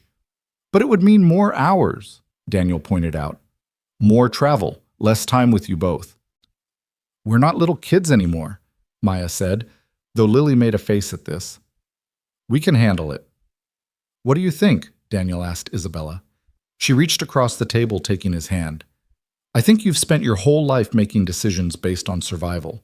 Maybe it's time to make one based on what you actually want.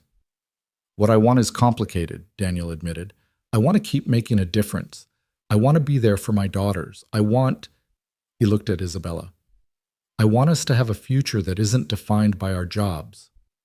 Isabella squeezed his hand. Then we make that happen. All of it. How?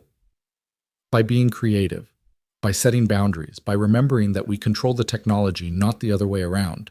She smiled. By being the same people who figured out how to save lives with color-coded medical supplies. Lily had been quiet through the discussion, but now she spoke up. I think you should take it, Dad. But only if they promise you can come to my school play next month. And my science fair, Maya added. And dinner at least 4 nights a week, Isabella said. Daniel looked around the table at these 3 remarkable females who'd somehow become his entire world. You know what those sound like? Perfectly reasonable negotiation points. The next morning, Daniel walked into Ashford's office with a counterproposal. He'd accept the VP position, but with conditions: flexible hours, limited travel, and the ability to work from home when his daughters needed him. He also wanted Isabella to have veto power over any project that would take him away for extended periods. These are unusual terms, Ashford said, reviewing the document. I'm an unusual VP, Daniel replied. I'm also the person who helped turn a failed $40 million project into a product that's going to save thousands of lives while generating hundreds of millions in revenue. Ashford smiled. Point taken. Welcome to the executive team, Mr. Hayes. As Daniel left the office, he found Isabella waiting in the hallway. How did it go? She asked. I'm officially a VP with the most family-friendly contract in corporate history. Isabella kissed him right there in the hallway where anyone could see. My father always said the best negotiations were when everyone got what they needed. Your father sounds like he was a wise man. He was. He would have loved you. She paused. Actually, there's something I want to show you. She led him to a part of the building he'd never visited, the executive archive. Inside were artifacts from the company's history. Early prototypes, photos, documents. Isabella stopped at a display case containing a simple notebook. This was my father's first design journal, she said. He started Carter Innovations with one idea: that technology should make life better for everyone, not just the wealthy. Daniel read the first entry, dated 30 years ago. Today I begin a journey to build something that matters. Not for fame or fortune, but for the grandmother who can't afford hospital care, the child whose parents work 3 jobs, the forgotten and overlooked who deserve just as much chance at life as anyone else. He sounds like someone I know, Daniel said, looking at Isabella. He was a lot like you, actually. Practical, determined, unwilling to accept that things couldn't be better. She opened the case, pulling out the journal. I want you to have this. Isabella, I can't. Yes, you can. You embody everything my father wanted this company to be. Every life Lifeline saves is a fulfillment of his original vision. This belongs with someone who understands that vision in their bones. Daniel took the journal reverently, feeling the weight of legacy in his hands. We should frame the first Lifeline unit next to it. Show the connection between the dream and the reality. That's perfect. Isabella smiled. You know, 6 months ago I was drowning, literally and figuratively. The company was struggling, I was isolated, and I'd lost sight of why any of it mattered. And now I have a partner who reminds me every day that business is just a tool. What matters is what we build with it. She paused. Daniel, I need to tell you something. His stomach clenched. That sounds ominous. No, it's just, I love you. I love your daughters. I love this life we're building together. And I know it's only been 6 months and we're still figuring things out, but Daniel silenced her with a kiss. When they parted, he said, "I love you too. My daughters love you. Even Mrs. Chen loves you, and she doesn't love anyone except her cats." Isabella laughed, the sound echoing through the archive. "So what happens now?" "Now we keep building. Lifeline was just the beginning. There are so many problems to solve, so many people to help. Together. Together."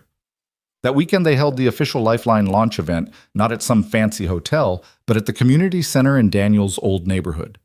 The same place where Rebecca had volunteered, where their daughters had learned to swim, where life had been lived rather than performed. The crowd was diverse investors in suits standing next to factory workers in their best clothes, medical professionals mingling with single parents who understood all too well the importance of accessible emergency care. Daniel stood at the podium, his family, all of them, in the front row. He thought about the journey from that storm-lashed bridge to this moment, about the price of heroism and the rewards of courage. "Every one of us," he began, "has the capacity to save a life. Not through superhuman strength or specialized training, but through the simple act of caring enough to try. Lifeline isn't just a medical device. It's a belief made tangible, the belief that ordinary people can do extraordinary things when given the right tools." He looked at Isabella, who nodded encouragingly. "6 months ago, I made a choice on a bridge. That choice led me here to this moment, surrounded by people who believe that profit and purpose don't have to be enemies, that innovation should serve everyone, not just the privileged few." The crowd was silent, hanging on every word. Lifeline will save lives. That's what it was designed to do. But my hope is that it does something more, that it reminds us all that we're connected, that a stranger's life has value, that the courage to help is always worth the risk. He paused, finding his daughters' faces in the crowd. "My wife Rebecca used to say that we're all just walking each other home. Some of us take longer paths than others. Some of us need more help along the way. But in the end, we all arrive at the same truth, that love, compassion, and courage are the only things that really matter." The applause started slowly, then built to a roar. Daniel stepped back from the podium, and Isabella met him there, along with Maya and Lily. They stood together, a family forged in crisis and strengthened by purpose, looking out at a room full of people who believed in the same dream. Later, as the event wound down and the crowd dispersed, Daniel found himself standing outside with Isabella, watching the sun set over the city. "No regrets?" Isabella asked. Daniel thought about his journey from factory worker to executive, from widower to partner, from survival to purpose. Not one. Even the dangerous parts, the getting shot part. Especially those parts. They led us here. Isabella leaned against him. "So what's our next adventure?" Daniel smiled, thinking about the plans forming in his mind, the problems still to solve, the lives still to save. "How about we start with something simple, like revolutionizing emergency medicine worldwide?" "Simple?" Isabella laughed. "I love your definition of simple." A car pulled up, their car now, something they'd bought together, decisions made as a unit rather than individuals. "Dad, are you coming?" Lily called from the window. "We're going to be late for movie night." "Family tradition," Daniel explained to the lingering guests. "Every Saturday, no matter what." As they drove home together, Daniel marveled at how much had changed. The man who jumped into that river had been drowning in his own way, weighted down by grief and financial pressure, and the crushing burden of doing everything alone. But that desperate dive had taught him something crucial. Sometimes the only way to save yourself is to save someone else first. In pulling Isabella from that sinking car, he'd pulled himself from a different kind of wreckage. The Lifeline project would go on to become one of the most successful medical devices in history, saving over 1 million lives in its first decade. Daniel would rise to become CEO of Carter Innovations after Isabella stepped back to focus on the charitable foundation they'd build together. Their daughters would grow up to be remarkable women, Maya becoming a doctor who worked in underserved communities, Lily fulfilling her dream of marine biology while developing underwater emergency response systems. But all of that was still to come. In this moment, Daniel Hayes sat in a car with his family, all of his family heading home to watch a movie and eat popcorn and be together. The factory worker who'd become a hero. The hero who'd become an executive. The executive who'd remembered that the only title that really mattered was the one his daughters called him Dad. And somewhere in whatever space the departed inhabit. Rebecca Hayes smiled, knowing that her family had found their way through the storm to a new kind of happiness, built not on forgetting the past, but on honoring it while embracing the future. 6 months had passed since the launch event, and Daniel stood in the boardroom of Carter Innovations facing a crisis he hadn't anticipated. The success of Lifeline had attracted not just acclaim, but also predators, corporate raiders who saw the company's humanitarian focus as a weakness to exploit. They're offering $40 per share, William Ashford announced to the assembled board. That's a 60% premium over current market price. Apex Corporation wants to buy us out completely, another board member added. They're promising to maintain all current employment contracts. Daniel looked at Isabella, who sat at the head of the table with an expression carved from ice. They both knew what Apex really wanted to shelve Lifeline's affordable distribution model and triple the prices, turning life-saving technology into another profit machine for the wealthy. The shareholders are pressuring us to consider it, Ashford continued. We have a fiduciary duty. We have a moral duty, Isabella interrupted, which supersedes any financial obligation. That's not how business works, Ms. Carter. Then we change how business works. Isabella stood, her presence filling the room.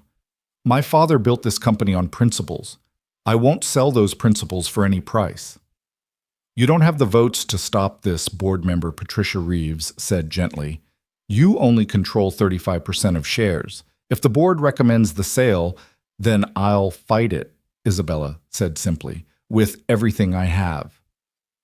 After the meeting, Daniel found Isabella on the roof garden, the same place where they'd shared their first kiss after Marcus Bellamy's arrest. The city sprawled below them, millions of lives that Lifeline had already touched or would touch in the future. We can't let them win, Isabella said without turning around. Apex will destroy everything we've built.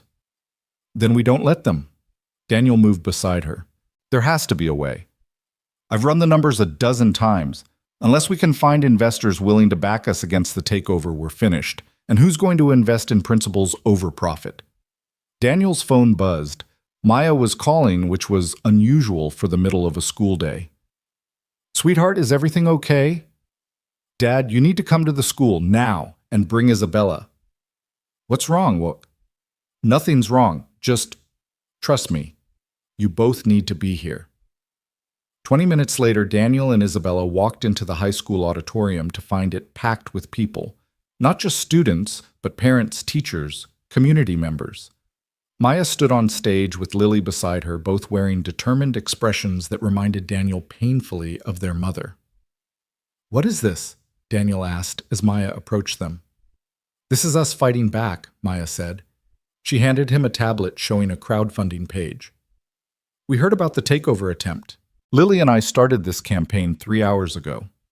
Daniel read the page title, Save Lifeline, Keep Life-Saving Technology Accessible to All. Maya, this is sweet, but Apex is offering over $2 billion. Dad, look at the number. Daniel looked. His heart stopped. In 3 hours, they'd raised $12 million from over 100,000 contributors. How? Isabella breathed. Everyone in this room has a story, Maya said, gesturing to the crowd. Someone whose life was saved by Lifeline. They're not going to let some corporation steal it away. An elderly man stood up in the front row. My grandson had an allergic reaction at a playground. Another parent had a Lifeline kit. That $20 device saved his life. I'll mortgage my house before I let Apex triple those prices. A woman in scrubs stood next. I'm an ER nurse. I've seen what Lifeline can do. My entire unit contributed. We're medical professionals, and we're telling you this technology needs to stay accessible. One by one, people stood and shared their stories. A teacher whose student survived a seizure, a construction worker who saved a colleague from bleeding out, a single mother who used Lifeline when her child choked at a restaurant. This isn't just about money, Maya said, addressing the crowd. This is about proving that people power can beat corporate greed, that when we stand together, we're stronger than any raider or hostile takeover. Lily took the microphone. My mom died of cancer 3 years ago. She would have loved Lifeline not because it could have saved her, but because it saves other people. She always said the best investment was in each other. So we're asking you to invest not in a company, but in a promise. The promise that innovation should serve everyone. The crowd erupted in applause. Daniel felt tears on his face, unashamed of them. His daughters had inherited Rebecca's spirit in ways that continued to amaze him. Isabella stepped forward. If we can raise enough to buy out the wavering shareholders, we can block the takeover. But we're talking about hundreds of millions of dollars. Then we'd better get started, Maya said. She turned to the crowd. Everyone here tell 5 people. Those 5 tell 5 more. We make this viral. We make it global. We show the world that healthcare isn't just for the rich. The campaign exploded across social media. #Save Lifeline began trending within hours. Videos poured in from around the world, doctors in Africa demonstrating how Lifeline worked in resource-poor settings. Paramedics in Asia crediting it with saving earthquake victims, military medics showing how it revolutionized battlefield medicine. Daniel and Isabella worked around the clock, coordinating with supporters, managing media requests, and trying to counter Apex's increasingly aggressive tactics. The corporate raider responded by launching a smear campaign suggesting Carter Innovations was poorly managed, that the charitable model was unsustainable. They're lying about our financial stability, Isabella said, exhausted after another 18-hour day. They were in Daniel's office, surrounded by laptops and empty coffee cups. Then we tell the truth louder, Daniel replied. We open our books, complete transparency, show everyone exactly where the money goes. That's unprecedented. No corporation reveals that level of detail. We're not just any corporation. We're the company that believes in doing things differently. Isabella studied him, a smile slowly spreading across her face. You know what? You're right. Let's show them everything. The next morning, Carter Innovations did something no major corporation had ever done. They published their complete financial records online. Every expense, every profit margin, every charitable donation laid bare for public scrutiny. The response was immediate and overwhelming. Financial journalists praised the transparency. Ethicists held it up as a model for corporate responsibility. Most importantly, the crowdfunding accelerated. But Apex wasn't finished. 3 days before the shareholder vote, Daniel received a call that chilled him to the bone. Mr. Hayes, the disguised voice said, you have lovely daughters. It would be a shame if something happened to them. Daniel's hand clenched the phone. If you touch them, withdraw your opposition to the sale. Convince Ms. Carter to accept the offer, or Maya and Lily will pay the price. The line went dead. Daniel immediately called Thomas Isabella's security chief, who put protective details on both girls without alerting them to the danger. Then he did something that surprised even himself. He called a press conference. Standing before dozens of reporters with Isabella beside him and his daughters safely in the building behind him, Daniel laid out everything. Apex Corporation just threatened my children's lives to force this sale, he said, his voice steady despite his rage. They think fear will make us surrender. They're wrong. The reporters erupted with questions, but Daniel continued. Every time someone tries to profit from human suffering, they count on our silence, our fear, our willingness to protect ourselves rather than stand up for what's right. Today that ends. Isabella took the microphone. We're filing criminal charges against Apex Corporation. We're also announcing that regardless of the board vote, I will never allow this company to be sold to anyone who would restrict access to life-saving technology. How can you stop it if the board votes to sell? A reporter asked. Isabella smiled, but it was sharp as a blade. Because as of this morning, we've raised enough through crowdfunding to match Apex's offer.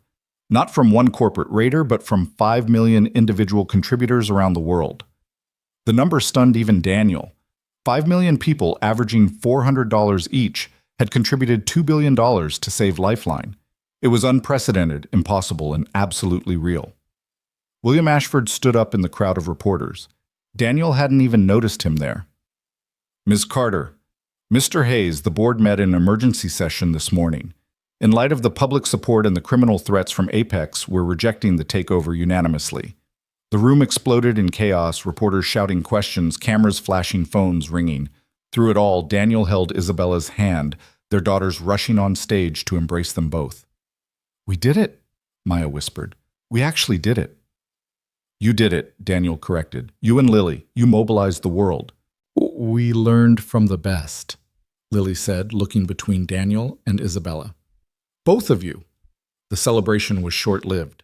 That evening, as they gathered at Isabella's penthouse to decompress, Agent Morrison arrived with troubling news.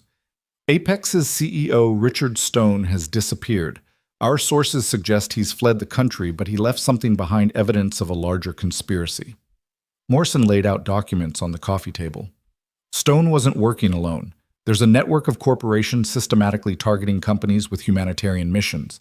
They buy them, strip them of their charitable components, and maximize profits. How many companies? Isabella asked. Dozens, maybe hundreds.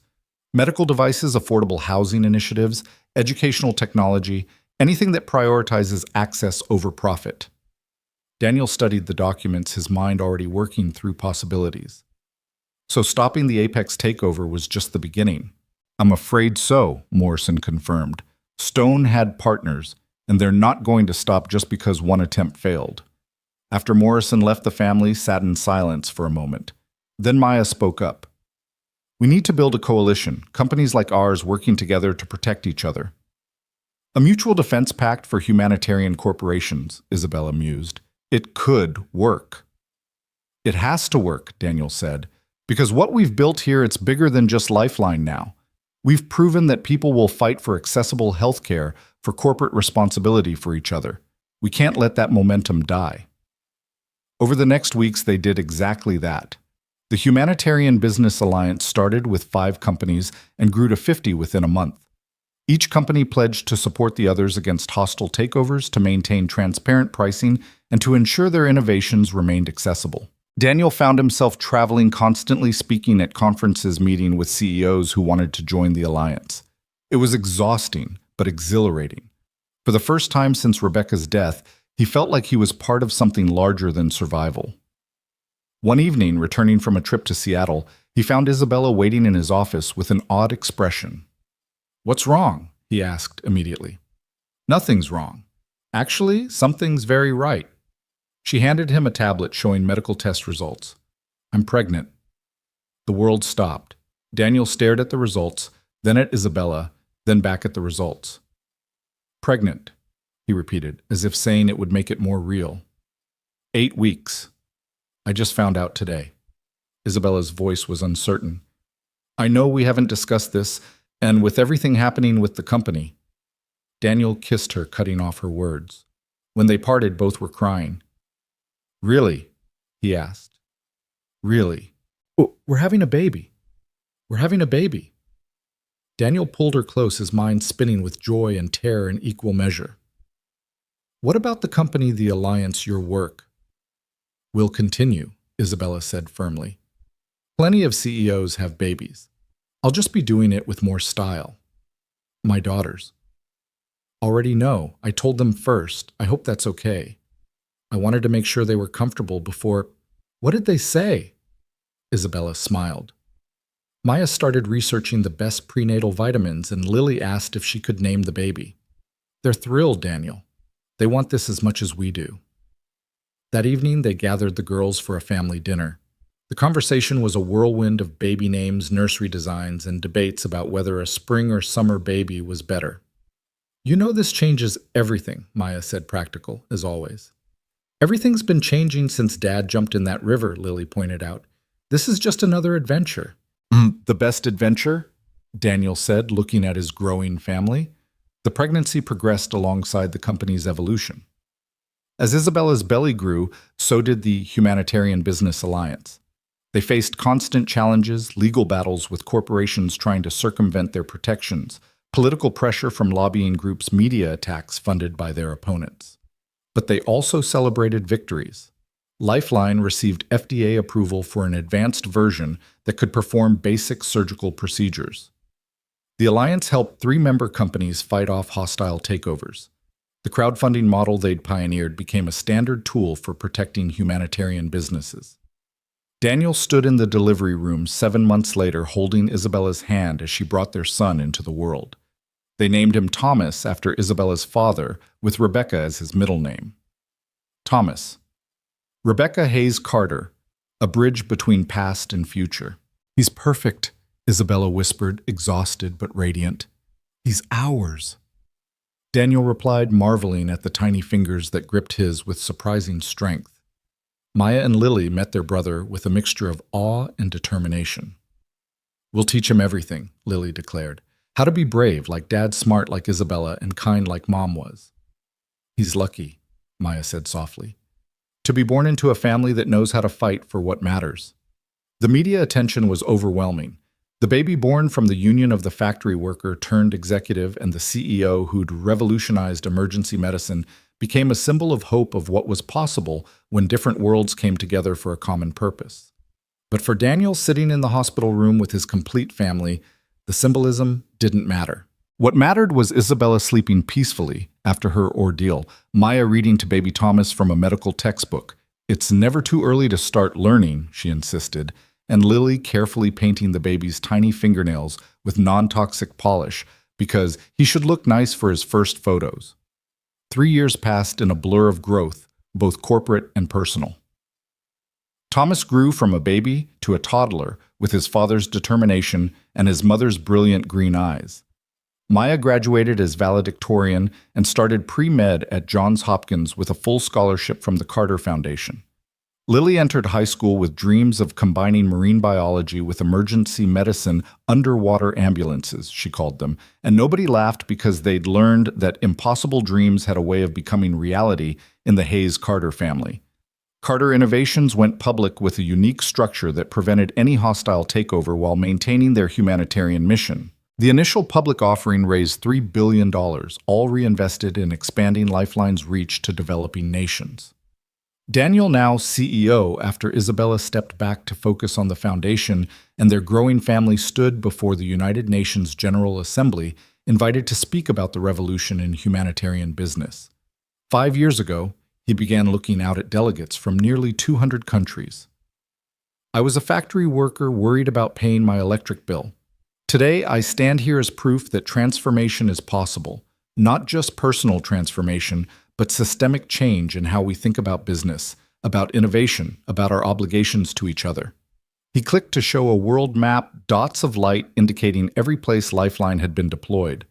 The map was almost entirely illuminated. Lifeline has now saved over 1 million lives, not in wealthy hospitals or elite medical centers, but in refugee camps, rural villages, inner-city schools, and yes, on bridges in storms when strangers choose to help strangers. The assembly was silent, captivated. But Lifeline isn't the real innovation. The real innovation is proving that companies can be both profitable and principled, that success doesn't require sacrificing conscience, that when we trust people to support what's right, they will rise to meet that trust. He paused. Seeing Isabella in the gallery with Thomas on her lap, Maya and Lily beside them all, watching with pride. "My late wife Rebecca used to say that we're all just walking each other home. The Humanitarian Business Alliance now includes 300 companies across 40 countries, all committed to walking that path together. We're proving that capitalism doesn't have to be predatory, that innovation can serve everyone, that the future belongs not to those who extract value, but to those who create it." The standing ovation lasted 10 minutes. Later at the reception, Daniel found himself on a balcony overlooking the East River. The same water that had nearly claimed Isabella's life 5 years ago now reflected the lights of a city transformed in small ways by their work. "Proud of yourself?" Isabella asked, joining him with Thomas sleeping in her arms. "Proud of us," Daniel corrected. "All of us." "Dad?" Lily rushed onto the balcony, phone in hand. "You're trending worldwide. Everyone's sharing your speech." "More importantly," Maya added, "following her sister, Johns Hopkins wants to implement your distributed emergency response system campus-wide. They're calling it the Hayes Protocol." Daniel laughed. 6 years ago, I couldn't have imagined any of this." 6 years ago, you were a different person," Isabella said. "We all were." "No," Daniel said thoughtfully. "We were the same people. We just hadn't been tested yet. That night on the bridge didn't change who I was, it revealed it." "Philosophy from a CEO?" Isabella teased. "Philosophy from a father," Daniel corrected, gathering his family close. "Everything I've learned, everything we've built, comes down to a simple truth that Rebecca knew, and that jumping into that river taught me the only real wealth is in what we give, not what we keep. Thomas stirred in Isabella's arms, opening green eyes that matched his mother's. He reached for Daniel, who took him carefully, still amazed by the trust in those tiny hands. "So what's next?" Lily asked.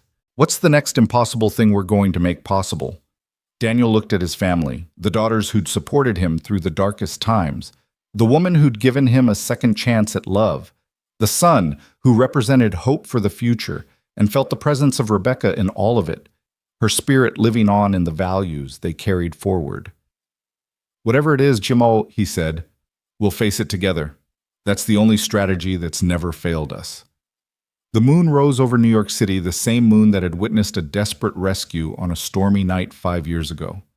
But tonight, it shone on a family that had transformed tragedy into triumph, loss into purpose, a single act of courage into a global movement. Inside the reception world, leaders and business moguls waited to hear more about the Hayes-Carter vision for humanitarian capitalism. But out on the balcony, Daniel Hayes stood with his family, holding his son, while his daughters debated whether underwater ambulances were actually feasible, and Isabella outlined plans for the Foundation's next initiative. They were no longer drowning, no longer just surviving. They were thriving, building, creating a world where every person had access to the tools they needed to save themselves and others. The bridge that had brought them together had become a foundation for countless other bridges, connecting humanity in ways that stock prices could never measure. "Mom would be so proud," Maya said softly, and they all knew she was right.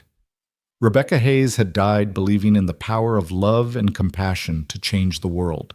Her husband and daughters had taken that belief and made it manifest, proving that sometimes the poorest among us possess the richest hearts, that heroes don't wear capes but work uniforms, and that the greatest fortune isn't in what we accumulate, but in the lives we transform. The city lights twinkled below them like stars brought to earth, each one representing a life that might be saved, a family that might be preserved, a future that might be brighter.